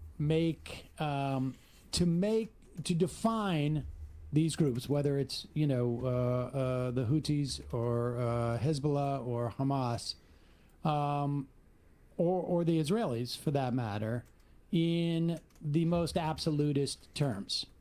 And certainly, you can have tactics and be a liberation movement. And people can make, assessments, as to tactics and to efficacy, because people always, make these assessments. The Houthis, I don't think are, I don't think they're role models, as it were. There was value to some degree. That's what I was getting at. What's that? And that's kind of what I was getting at. Okay, but then there is no argument, okay? Because I have time and time again talked about this aspect of this, of their civil governance or their domestic affairs or their ideological positioning as being directly at odds with mine. Same with Hezbollah, right? It is utterly irrelevant in the conversation surrounding their actions against Israel's endless bombing campaign. And this is what I always say. This is what I always say. Always. If you look to Hezbollah's like ideological position on gay people, okay, or the Houthis' ideological position on gay people, or their actions that they've taken against gay people in Yemen, and you turn around and go, damn dog, can't believe you're defending that. You're an idiot. I have never defended that, and I will never defend that. The point is, it is utterly irrelevant in the grand scheme of things. It is utterly irrelevant because the reason why they're being bombed is not because of their, campaign or destruction campaign upon gay people or whatever, okay? If you personally believe that Operation Prosperity Guardian is being done to defend or to fight against, you are the biggest rube of all time. Hassan Nasrallah was not assassinated by the state of Israel for Hezbollah's actions in Syria. Hassan Nasrallah was not assassinated by the state of Israel for being Hassan Nasrallah was assassinated by the state of Israel alongside PFLP and DFLP leaders who had nothing to do with the cross-border bombing campaign that was going between Hezbollah and Israel, by the way. But they still were assassinated in that same night because of his position as a figurehead that resists against Israeli bombing campaigns in Gaza. That's it. Not actually irrelevant. It's just that it should be treated as a different issue.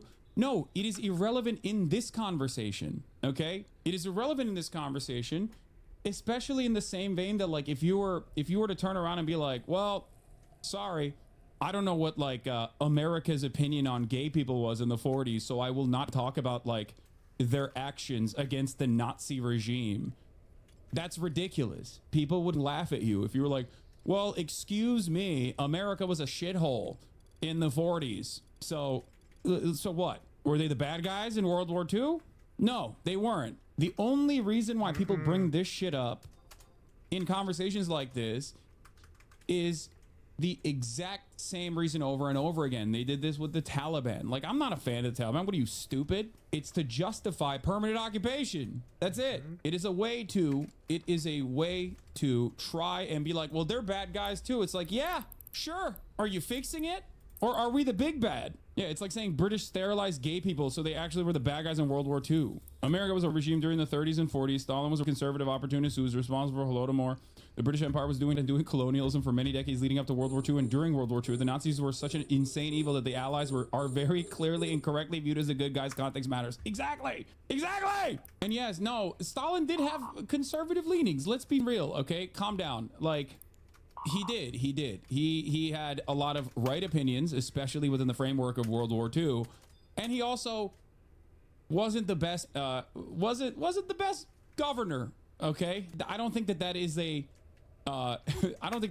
controversial take. See, the reason why we can have this conversation, however, is because now we are having this conversation within the historical framework, okay? Yeah, they did. They chemically castrated Turing because he was gay, the guy who pretty much saved the war. I know. So anyway, the example I like to use is how Florida has that law that says they have to teach slavery, had some upsides, but you won't hear me saying they deserve Milton. Exactly. Let's continue. Yeah, I mean, look, there was value. There's a lot of stuff going on. And some of their tactics I found were valuable, right? Like, somebody is at least trying to inhibit and make Israel pay a price that's associated with their attacks. The only people fighting for them. Yeah. Right. Yeah. I totally but at the same time, at the same time, you're exacerbating at one point the starvation in Sudan. Some of those ships are sending goods and are sending food supplies and aid to Sudan. I mean, so it's not, none of it is black and white. And I think Yeah. But certainly, like the idea that, there's total denial that Hamas was or is a liberation movement. People can, I think, disagree with their people can disagree with their methods. Okay, they can, and there has been many thoughtful criticisms of their methods, and even historical reference points as to how they evolved into the actions that they thought were appropriate in terms of causing the settler colonial state to incur a penalty for its maintenance of the. Okay, I don't even agree with what Sam said in terms of like Ansar Allah is responsible for some harm in Sudan, but especially considering that one of the countries that also was responsible for the famine in Yemen is currently also responsible for the RSF doing in Sudan. Please just say anything about Sudan. I have talked about it before. What do you mean? Then talk about Sudan for once. I have. It's the UAE.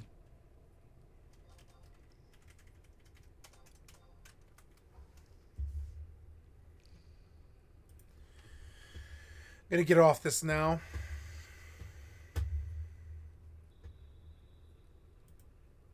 Off the Grid is the new Off the Grid, my first impressions. Thank you, John. I've liked and sub to your channel. launched third-person battle royale from a studio called Gunzilla Games. This public launch occurred on October 9th with concurrent releases on the Epic Game Store, PlayStation 5, and Xbox Series X. Prior to this, the game had only been available during private playtest sessions, with any sharing of footage prohibited due to a strict NDA. Primarily known for their significant presence in Instagram and Facebook ads, as well as their recent sponsoring of famous streamers, Off the Grid is arguably the most mainstream Web3 or crypto game made to date. I was originally planning on reviewing this game at a later point, but since I was getting an overwhelming amount of requests, I set aside some time this past week to play it while it was still fresh. Instead of a more extensive deep dive like I usually do, this video will serve as a surface level introduction to Off the Grid. It will also include my first impressions and thoughts after logging around 15 hours of playtime. Let's begin.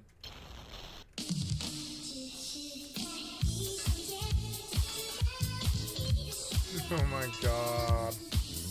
They're like all doing that. Off the Grid was first teased back in 2021 with an announcement that director Neil Blomkamp would serve as Chief Visionary Officer. Primarily known for his feature films, including District 9 and Elysium, fans of Blomkamp may also be aware of his long-standing love for video games. Personally, I am a big fan of most of his work, with District 9 being among my favorite movies of all time. Yeah, District 9 was super good. I was quite intrigued when it was announced that he'd be working on an upcoming video game. Promotional material released for Off the Grid depicted its distinct and gritty world, featuring cybernetically enhanced combatants dueling to the death in a hyper-commercialized blood sport. Blomkamp's involvement was unmistakable, and the game appeared to be visually and thematically impressive. With a formal announcement for Off the Grid arriving in 2022, gamers around the world were shocked to hear that the title would prominently feature NFT and cryptocurrency integration. In a statement from Gunzilla Games' CEO, the reason for this was one we've heard hundreds of times before, bringing true ownership to gamers. Because apparently, without NFTs, you don't technically own your in-game items, because you can't sell them or trade them freely.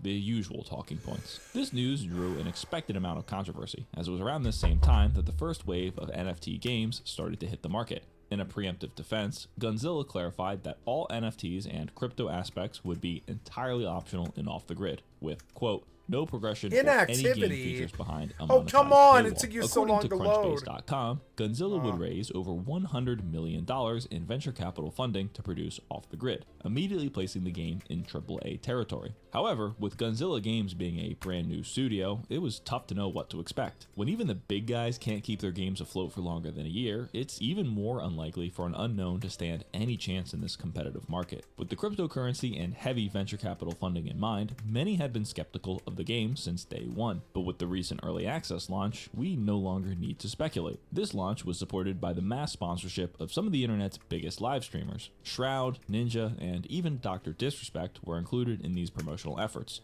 Anyway, as an early access game, it's important to note that Off the Grid is not a finished product. However, that doesn't make it immune to criticism, especially considering the fact that the game is currently monetized via an optional monthly subscription. I'm bringing this defense up right away because I need to talk about the game's most prominent and recurring issue. It runs horribly.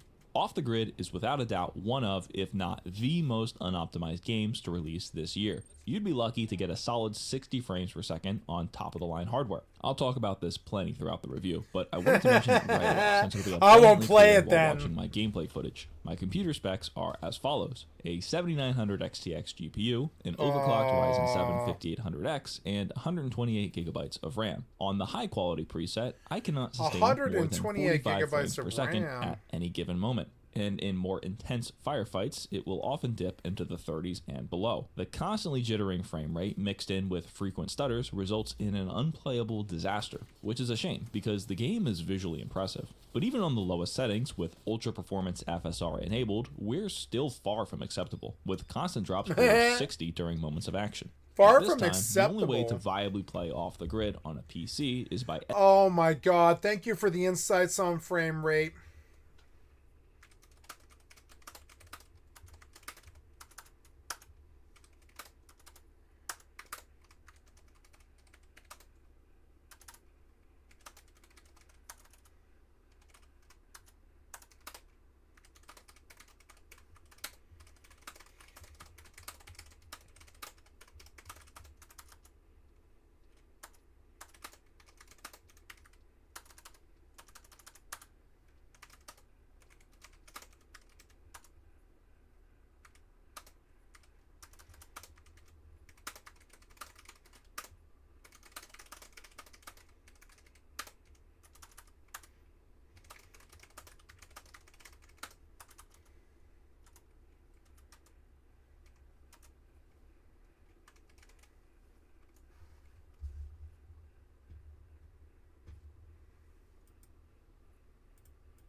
editing a config file and disabling the game's lighting effects. This isn't particularly difficult to do, but it's worth mentioning. Making this edit allowed me to sustain a solid 70 FPS at pretty much all times. It's not great, but it's enough to be able to enjoy the game without complaining about the performance the entire time. Your mileage may vary though. I have a computer far more powerful than most people.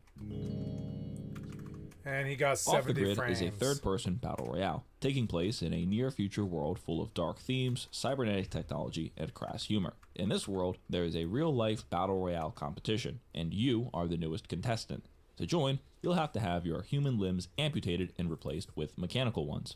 Better make sure not to make a fool of yourself, because the whole world is watching, live on television. The world building, atmosphere, and overall aesthetics of the game are fantastic. Blumkamp's influence is obvious, from the concept to the dialogue and even down to the color grading. The documentary-style presentation is something you don't really see in video games, and I'm a fan of it. You did see it. You saw it in video demonstrations of real-life soldiers using the game's iconic cybernetic Trials. Is that yeah? What was it? Was it Trials? These cybernetic limbs are where Off the Grid attempts to set itself apart from the 1,000 other battle royale games. As you traverse the arena and open boxes, you'll find upgraded limbs alongside the usual variety of guns and healing items. When limbs are equipped, your character gains new active abilities. There's a decent bit of variety here, both offensive and defensive. Enhance your mobility through extended jumps and super-powered sprints. Paralyze or scout your enemies by launching a drone from your arm. Grapple and pull yourself to new heights, or deploy a bullet-blocking shield. At any time, you can equip up to 3 limbs, 1 for each arm and 1 for your legs. Off the Grid is a heavily movement-based game, with your most powerful tool being your jetpack.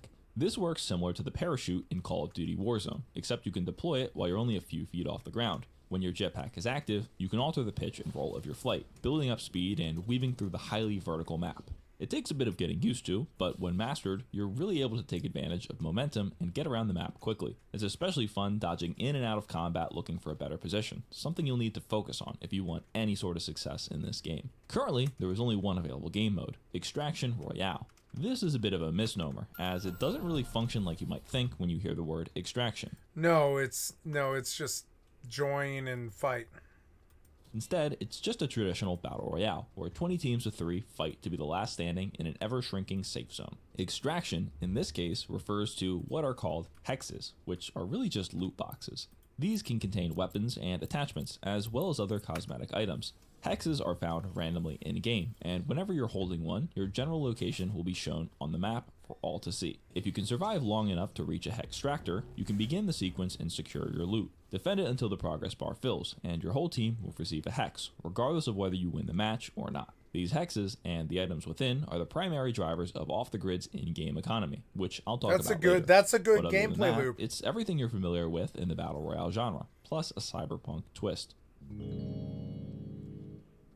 Off the Grid is a visually impressive game. In theory, Yeah, it looks beautiful. But in reality, if you're playing the game in any serious fashion, you'll have to make it look like PUBG Mobile. The setting of the world is a dry, mostly brown cityscape, dotted with occasional foliage and billboard advertisements. The texture work is great, and everything has the appropriate amount of rust, PUBG grime, Mobile. and graffiti. It all feels like a cohesive world built from the ground up for the game, and it just simply looks good. My praise extends to the game's cutscenes as well. They're well-paced, visually dense, and the animation and acting is great. But I don't really think anyone is arguing otherwise, because Off the Grid is objectively a good-looking game. It's just a shame that we don't actually get to enjoy any of the work while we're playing the game, unless all you want to do is stand still and count the pixels on a wall. Despite the frame rate issues and my need to play on piss-low graphics settings, overall clarity is great. And let's be honest for a moment here, if you're playing a Battle Royale game, or any fast-paced shooter for that matter, you're probably not playing on the highest graphics settings even if you have the specs for it. Now, it's not an excuse for the poor performance, but even if they manage to fix it, most people are still never going to see the visuals at their best. Regardless, the environment is structured and colored so that the most important aspects always stand out, independent I think he'll of be your graphics famous. settings. Loot boxes, zip lines, and revive stations are adorned with bright reds, yellows, and greens, ensuring you can always spot them against the mostly beige and gray world. The simple color scheme of the backdrop also makes spotting enemies a whole lot easier, something that's tremendously important with this game's fast pace. To sum up my impressions of Off the Grid's visuals, it's a great looking game that you'll be forced to play on low settings, regardless of your hardware. This alone is enough to dissuade many players, and I don't really blame them. If you're not running top-of-the-line hardware, you're not going to have a good time. The fast-paced gameplay is impossible to keep up with when you can't maintain a consistent frame rate. It's kind of inexcusable, if you ask me, to see it run this poorly after they've been testing for months, but hey, it's early access, right? But perhaps more important than the visuals, we have the audio. Outside of the main gameplay, the music and cutscene audio are both spot on. The game's main orchestral theme, while a bit generic, has a distinct melody that I found to be pretty catchy. But with regards to the in-game audio, we've got a bit of a different story, unfortunately.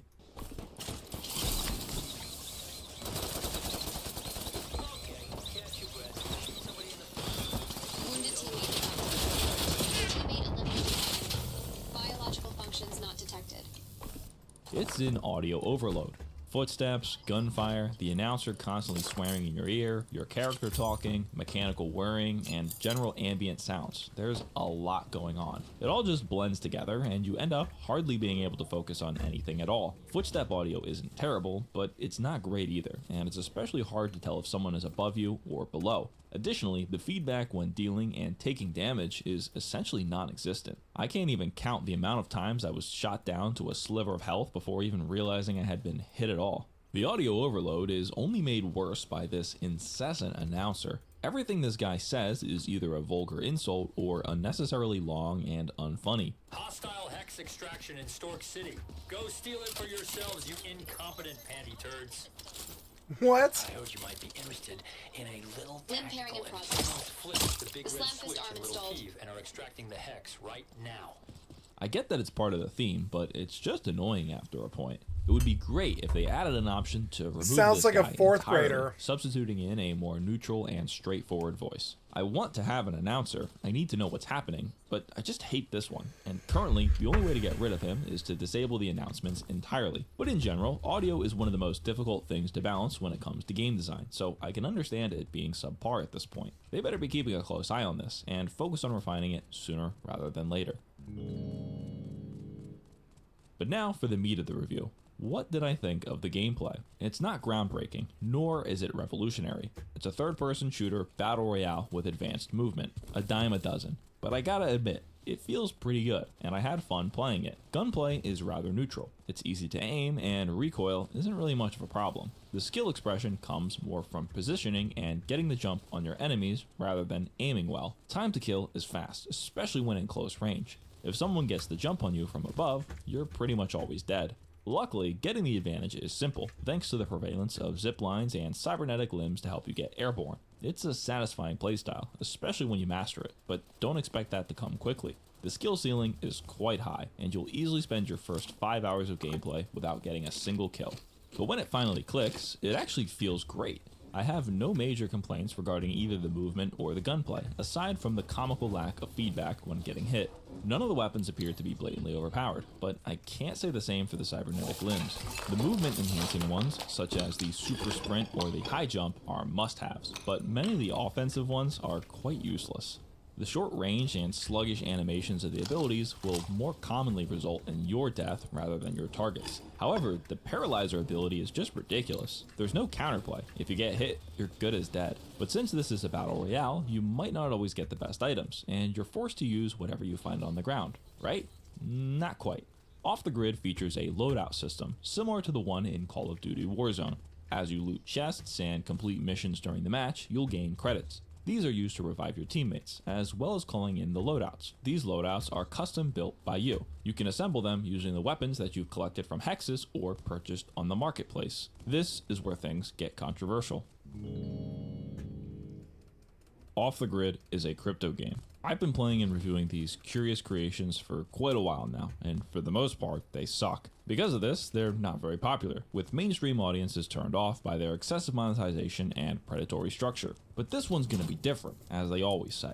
Instead of marketing themselves as a play-to-earn game, Off the Grid states that they decided to use the blockchain to empower players with true digital ownership. No longer will your in-game items just be made-up numbers in a database. I like the idea. Somewhere. Now, they're cryptographically verified to be certifiably unique, made-up numbers in a database stored in multiple places. To you as the player, this doesn't really make any difference, especially because the main blockchain aspects of the game aren't yet enabled. Because of this, there's no point in looking too far into this, since it's all subject to change. But the core concept probably won't change, so I can at least summarize that. We could spend all day arguing whether or not they need to use the blockchain to do what they're doing, so instead of that, we're just going to comment on the reality of the situation. All items extracted from the hexes in-game are NFTs. This means that every gun and cosmetic you can equip is verifiably scarce, with no two items having the same serial number. Some are more rare than others, and when the supply of available items runs out, no more will ever exist. As you play the game and complete missions, you earn guns tokens. Currently, these exist only on a test blockchain, and there's no way to exchange them for real money. Additionally, they've said that they'll wipe everyone's balance when the game launches, so it truly is just normal in-game currency right now. These tokens are used to open the hexes, which contain NFT items. These items can either be gameplay altering, such as new weapons and attachments, or purely cosmetic, like new hairstyles or clothes. Every one of these items can be sold on the in-game marketplace, where the primary currency is the guns token.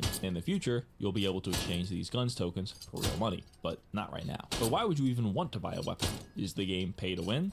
When you purchase or loot a weapon from a hex, it can come in different rarities. The more rare and expensive weapons have more attachment slots. Attachments include increased magazine sizes, adding a scope, or improving recoil. That's not good enough. Additionally, you can purchase higher rarity cybernetic limbs with the more expensive. It's like you're trading your bank account for your dream weapon, and I get that. I get the desire.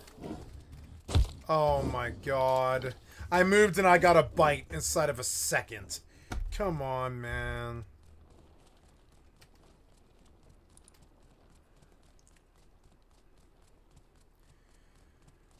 How would I know there was a zombie right the fuck on the other side of the door? I didn't know.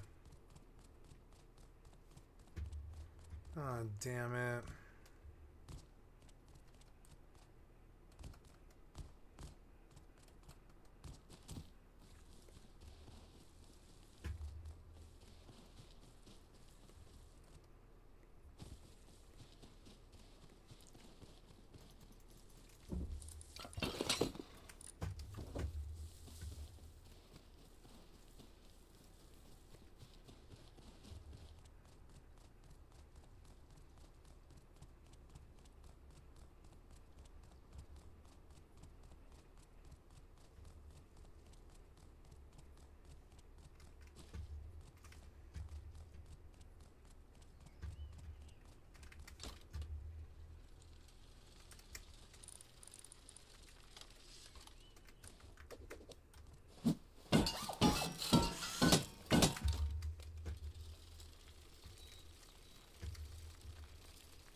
expensive limbs having more Tarkov charges gun and a lower attachments aren't cooldown. good enough you can for mix and crypto. match any combination of NFT items to build the ultimate loadout, which you can call in during any match to use in battle. So it sounds like it's pay to win. Not really, but at the same time, everyone isn't on the same level playing field. The rarest items can always be found in the random loot during a match, so it's not like the only way you can get the epic sniper rifle is by buying the NFT, but sometimes you just get unlucky and don't find any good loot. This is where you'd have to use your credits and call in the loadout. However, the rarer the items in your loadout, the more credits they cost to call in. Therefore, you already have to be doing pretty well in the match before you can even call in the loadout in the first place. This all sounds pretty balanced, but in reality, it's actually easy to get quite a lot of credits, as long as you're good at getting kills. In most matches, you usually get more than you could ever spend, especially during the late game when there's only a few teams left. Because of this, the players with the clapped out loadouts will reliably get to use them, widening the gap between those with and without NFTs. The closest comparison would again be Call of Duty Warzone. In that game, the weapons and attachments for the player loadouts are locked behind the massive time sink that is grinding weapon XP. Also, some weapons are just locked behind DLC, so you can't even get them no matter how much you grind. Do people say that Warzone is a pay-to-win game? I actually have no idea. I haven't played that game in forever, so maybe someone can answer the question in the comments. But anyway, since you earn guns just for playing the game, you can always buy any weapon you want on the marketplace. But just because you can, doesn't mean you will. The rate at which you currently earn guns tokens is pitiful, often getting less This than is the one per future. game. They're Considering smart. that most weapons cost around 50 or so guns tokens, you'll need to grind quite a bit to build a full loadout. But what It's if you funny get a- because I can feel the fascination that a game like this fucking inspires in me. I'm like, ooh, I want to play it. I want to see what it's like to get free guns that I actually own and all this stuff. But they didn't do it well enough. They're so miserly with it that I won't touch their product. If anybody were to ever come along that had more of the vision and less of the greed, I might believe in their product a bit more.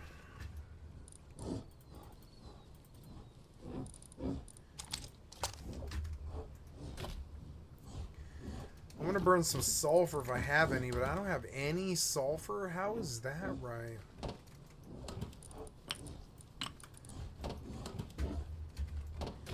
How is that right?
a rare gun in a hex. Then you can just sell it and fund your gameplay for months, right?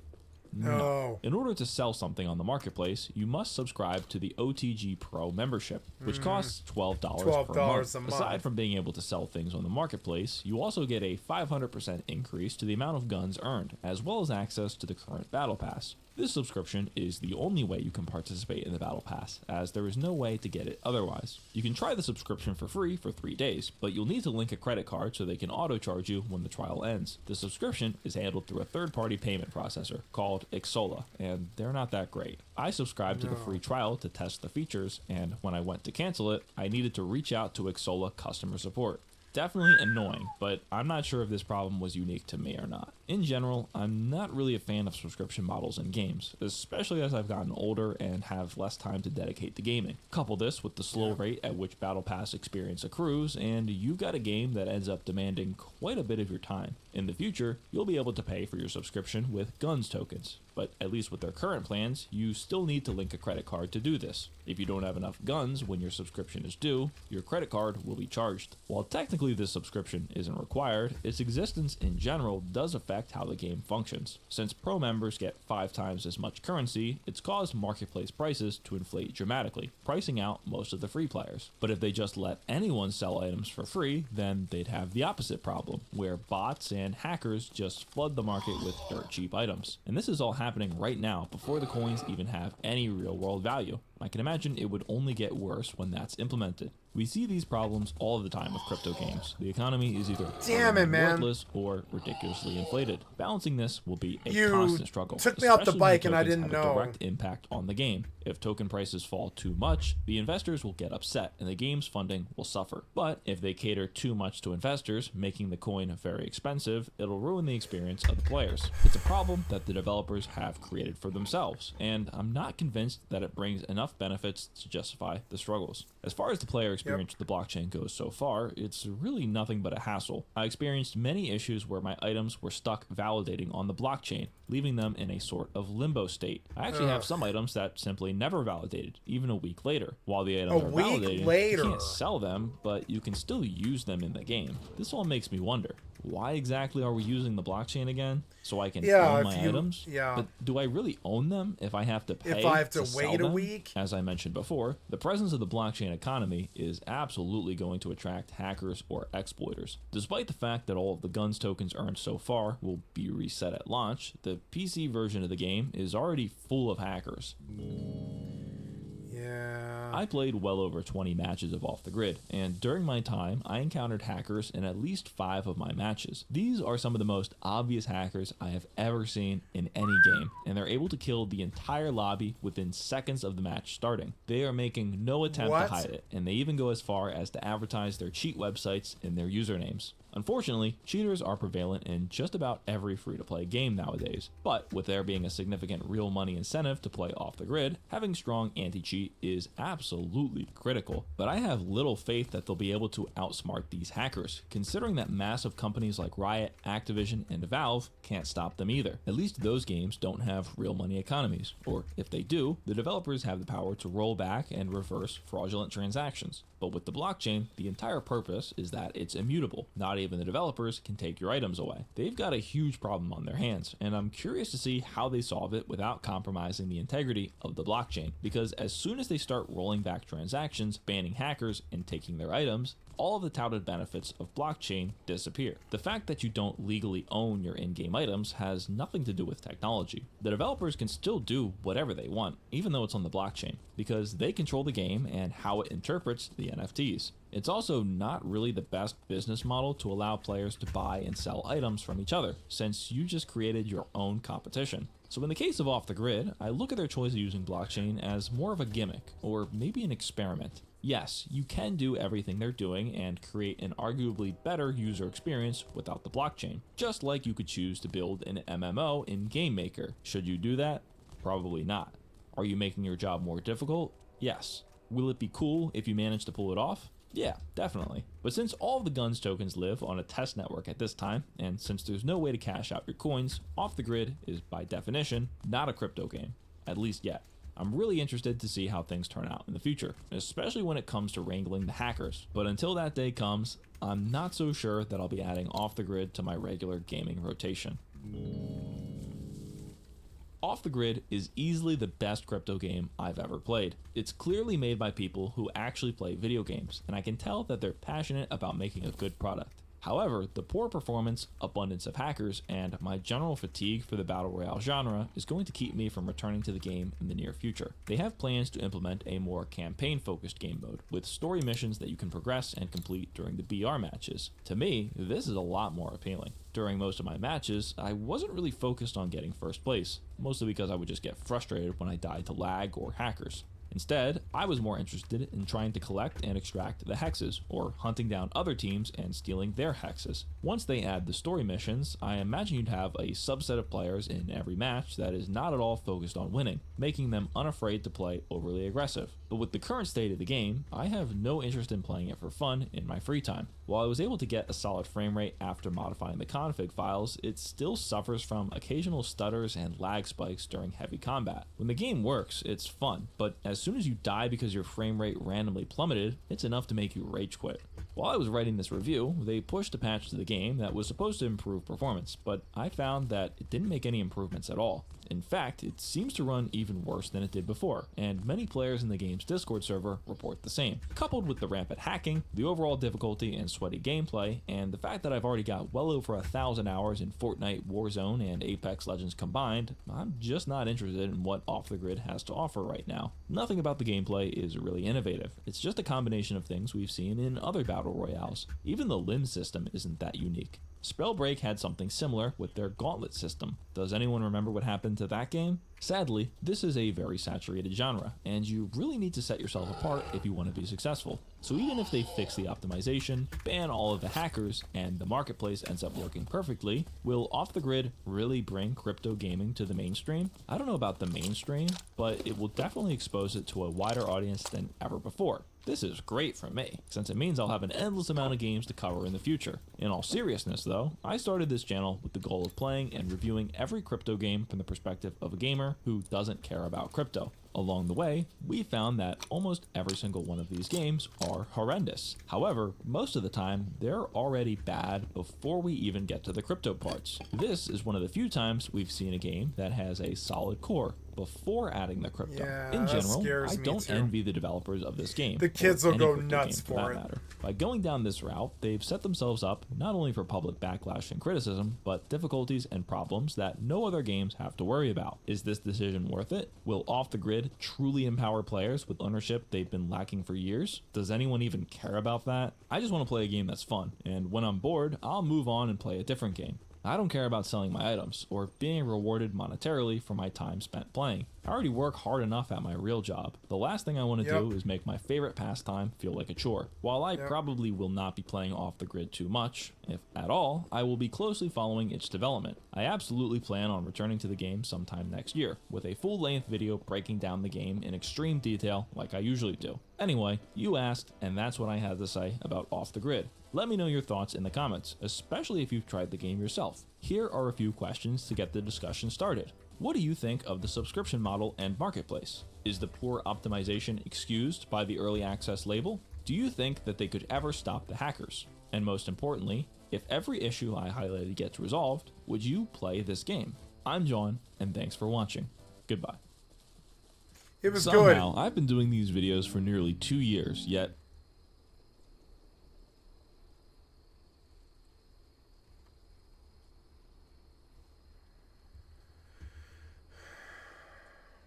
I still haven't run out of crypto games to review. I thought that this was just going to be a fad, gone and dead in a year, but I guess they're here to stay. But if you didn't watch my videos, you'd probably have no idea these games even exist. They're not on consoles, nor are they on Steam, and they're not getting mainstream coverage. Yet somehow, they're raking in monstrous profits, usually without ever releasing a complete product. This brings us to the subject of today's video, Gala Games. Self-described as the first company to make crypto games you'll actually want to play, their innovative titles have been featured in 3 of my videos thus far. While these are certainly not favorites of mine by any means, they actually had some redeemable qualities. For today's episode of Performance Report, I'm going to do something a little bit different. Instead of just revisiting the 3 Gala games I've already played, I'm going to do an exhaustive review of the entire Gala platform. This has grown to include not only a dozen video games, but a film production company and a music streaming platform as well. That's impressive, but it didn't just happen overnight. Along the way, they picked up a few lawsuits, had a huge security breach, and laid off most of their staff. Sounds like my average Monday. We've got a lot ahead of us, so let's just jump right into it.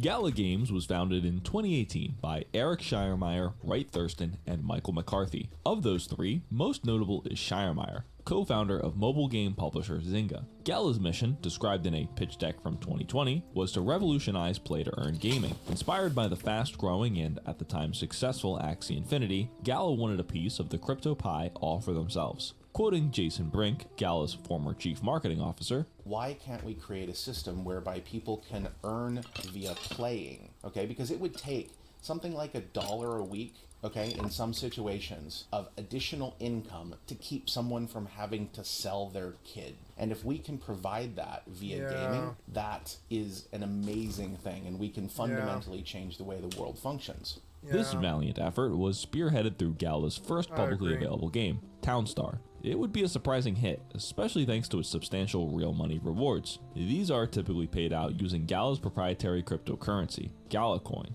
To justify this agenda, the Gala coins all live on a distributed network comprising thousands of nodes. Owners of node licenses have the privilege of using their computer to run servers and process blockchain transactions for Gala. Sort of like how in the old days you could just host your own server to play games with your friends. Except not really like that at all, since that was free and the server software came with the game. Gala nodes work a little bit differently than that. According to Gala, there will only ever be 50,000 of them, and they are anything but free. Node prices started at $2,000 back in 2020. This price increases with every 100 nodes sold, following Gala's frequently used tiered pricing strategy. This is why nodes now cost over $140,000 each. $140,000? You're given Gala tokens. How many and how often? I have no idea, and it doesn't say anywhere on this page what the returns are. Curiously, before purchasing a node, you must check this box and acknowledge that Gala nodes are not investments, and no return should be expected. I'm not sure how much that little checkbox would hold up in court, but whatever.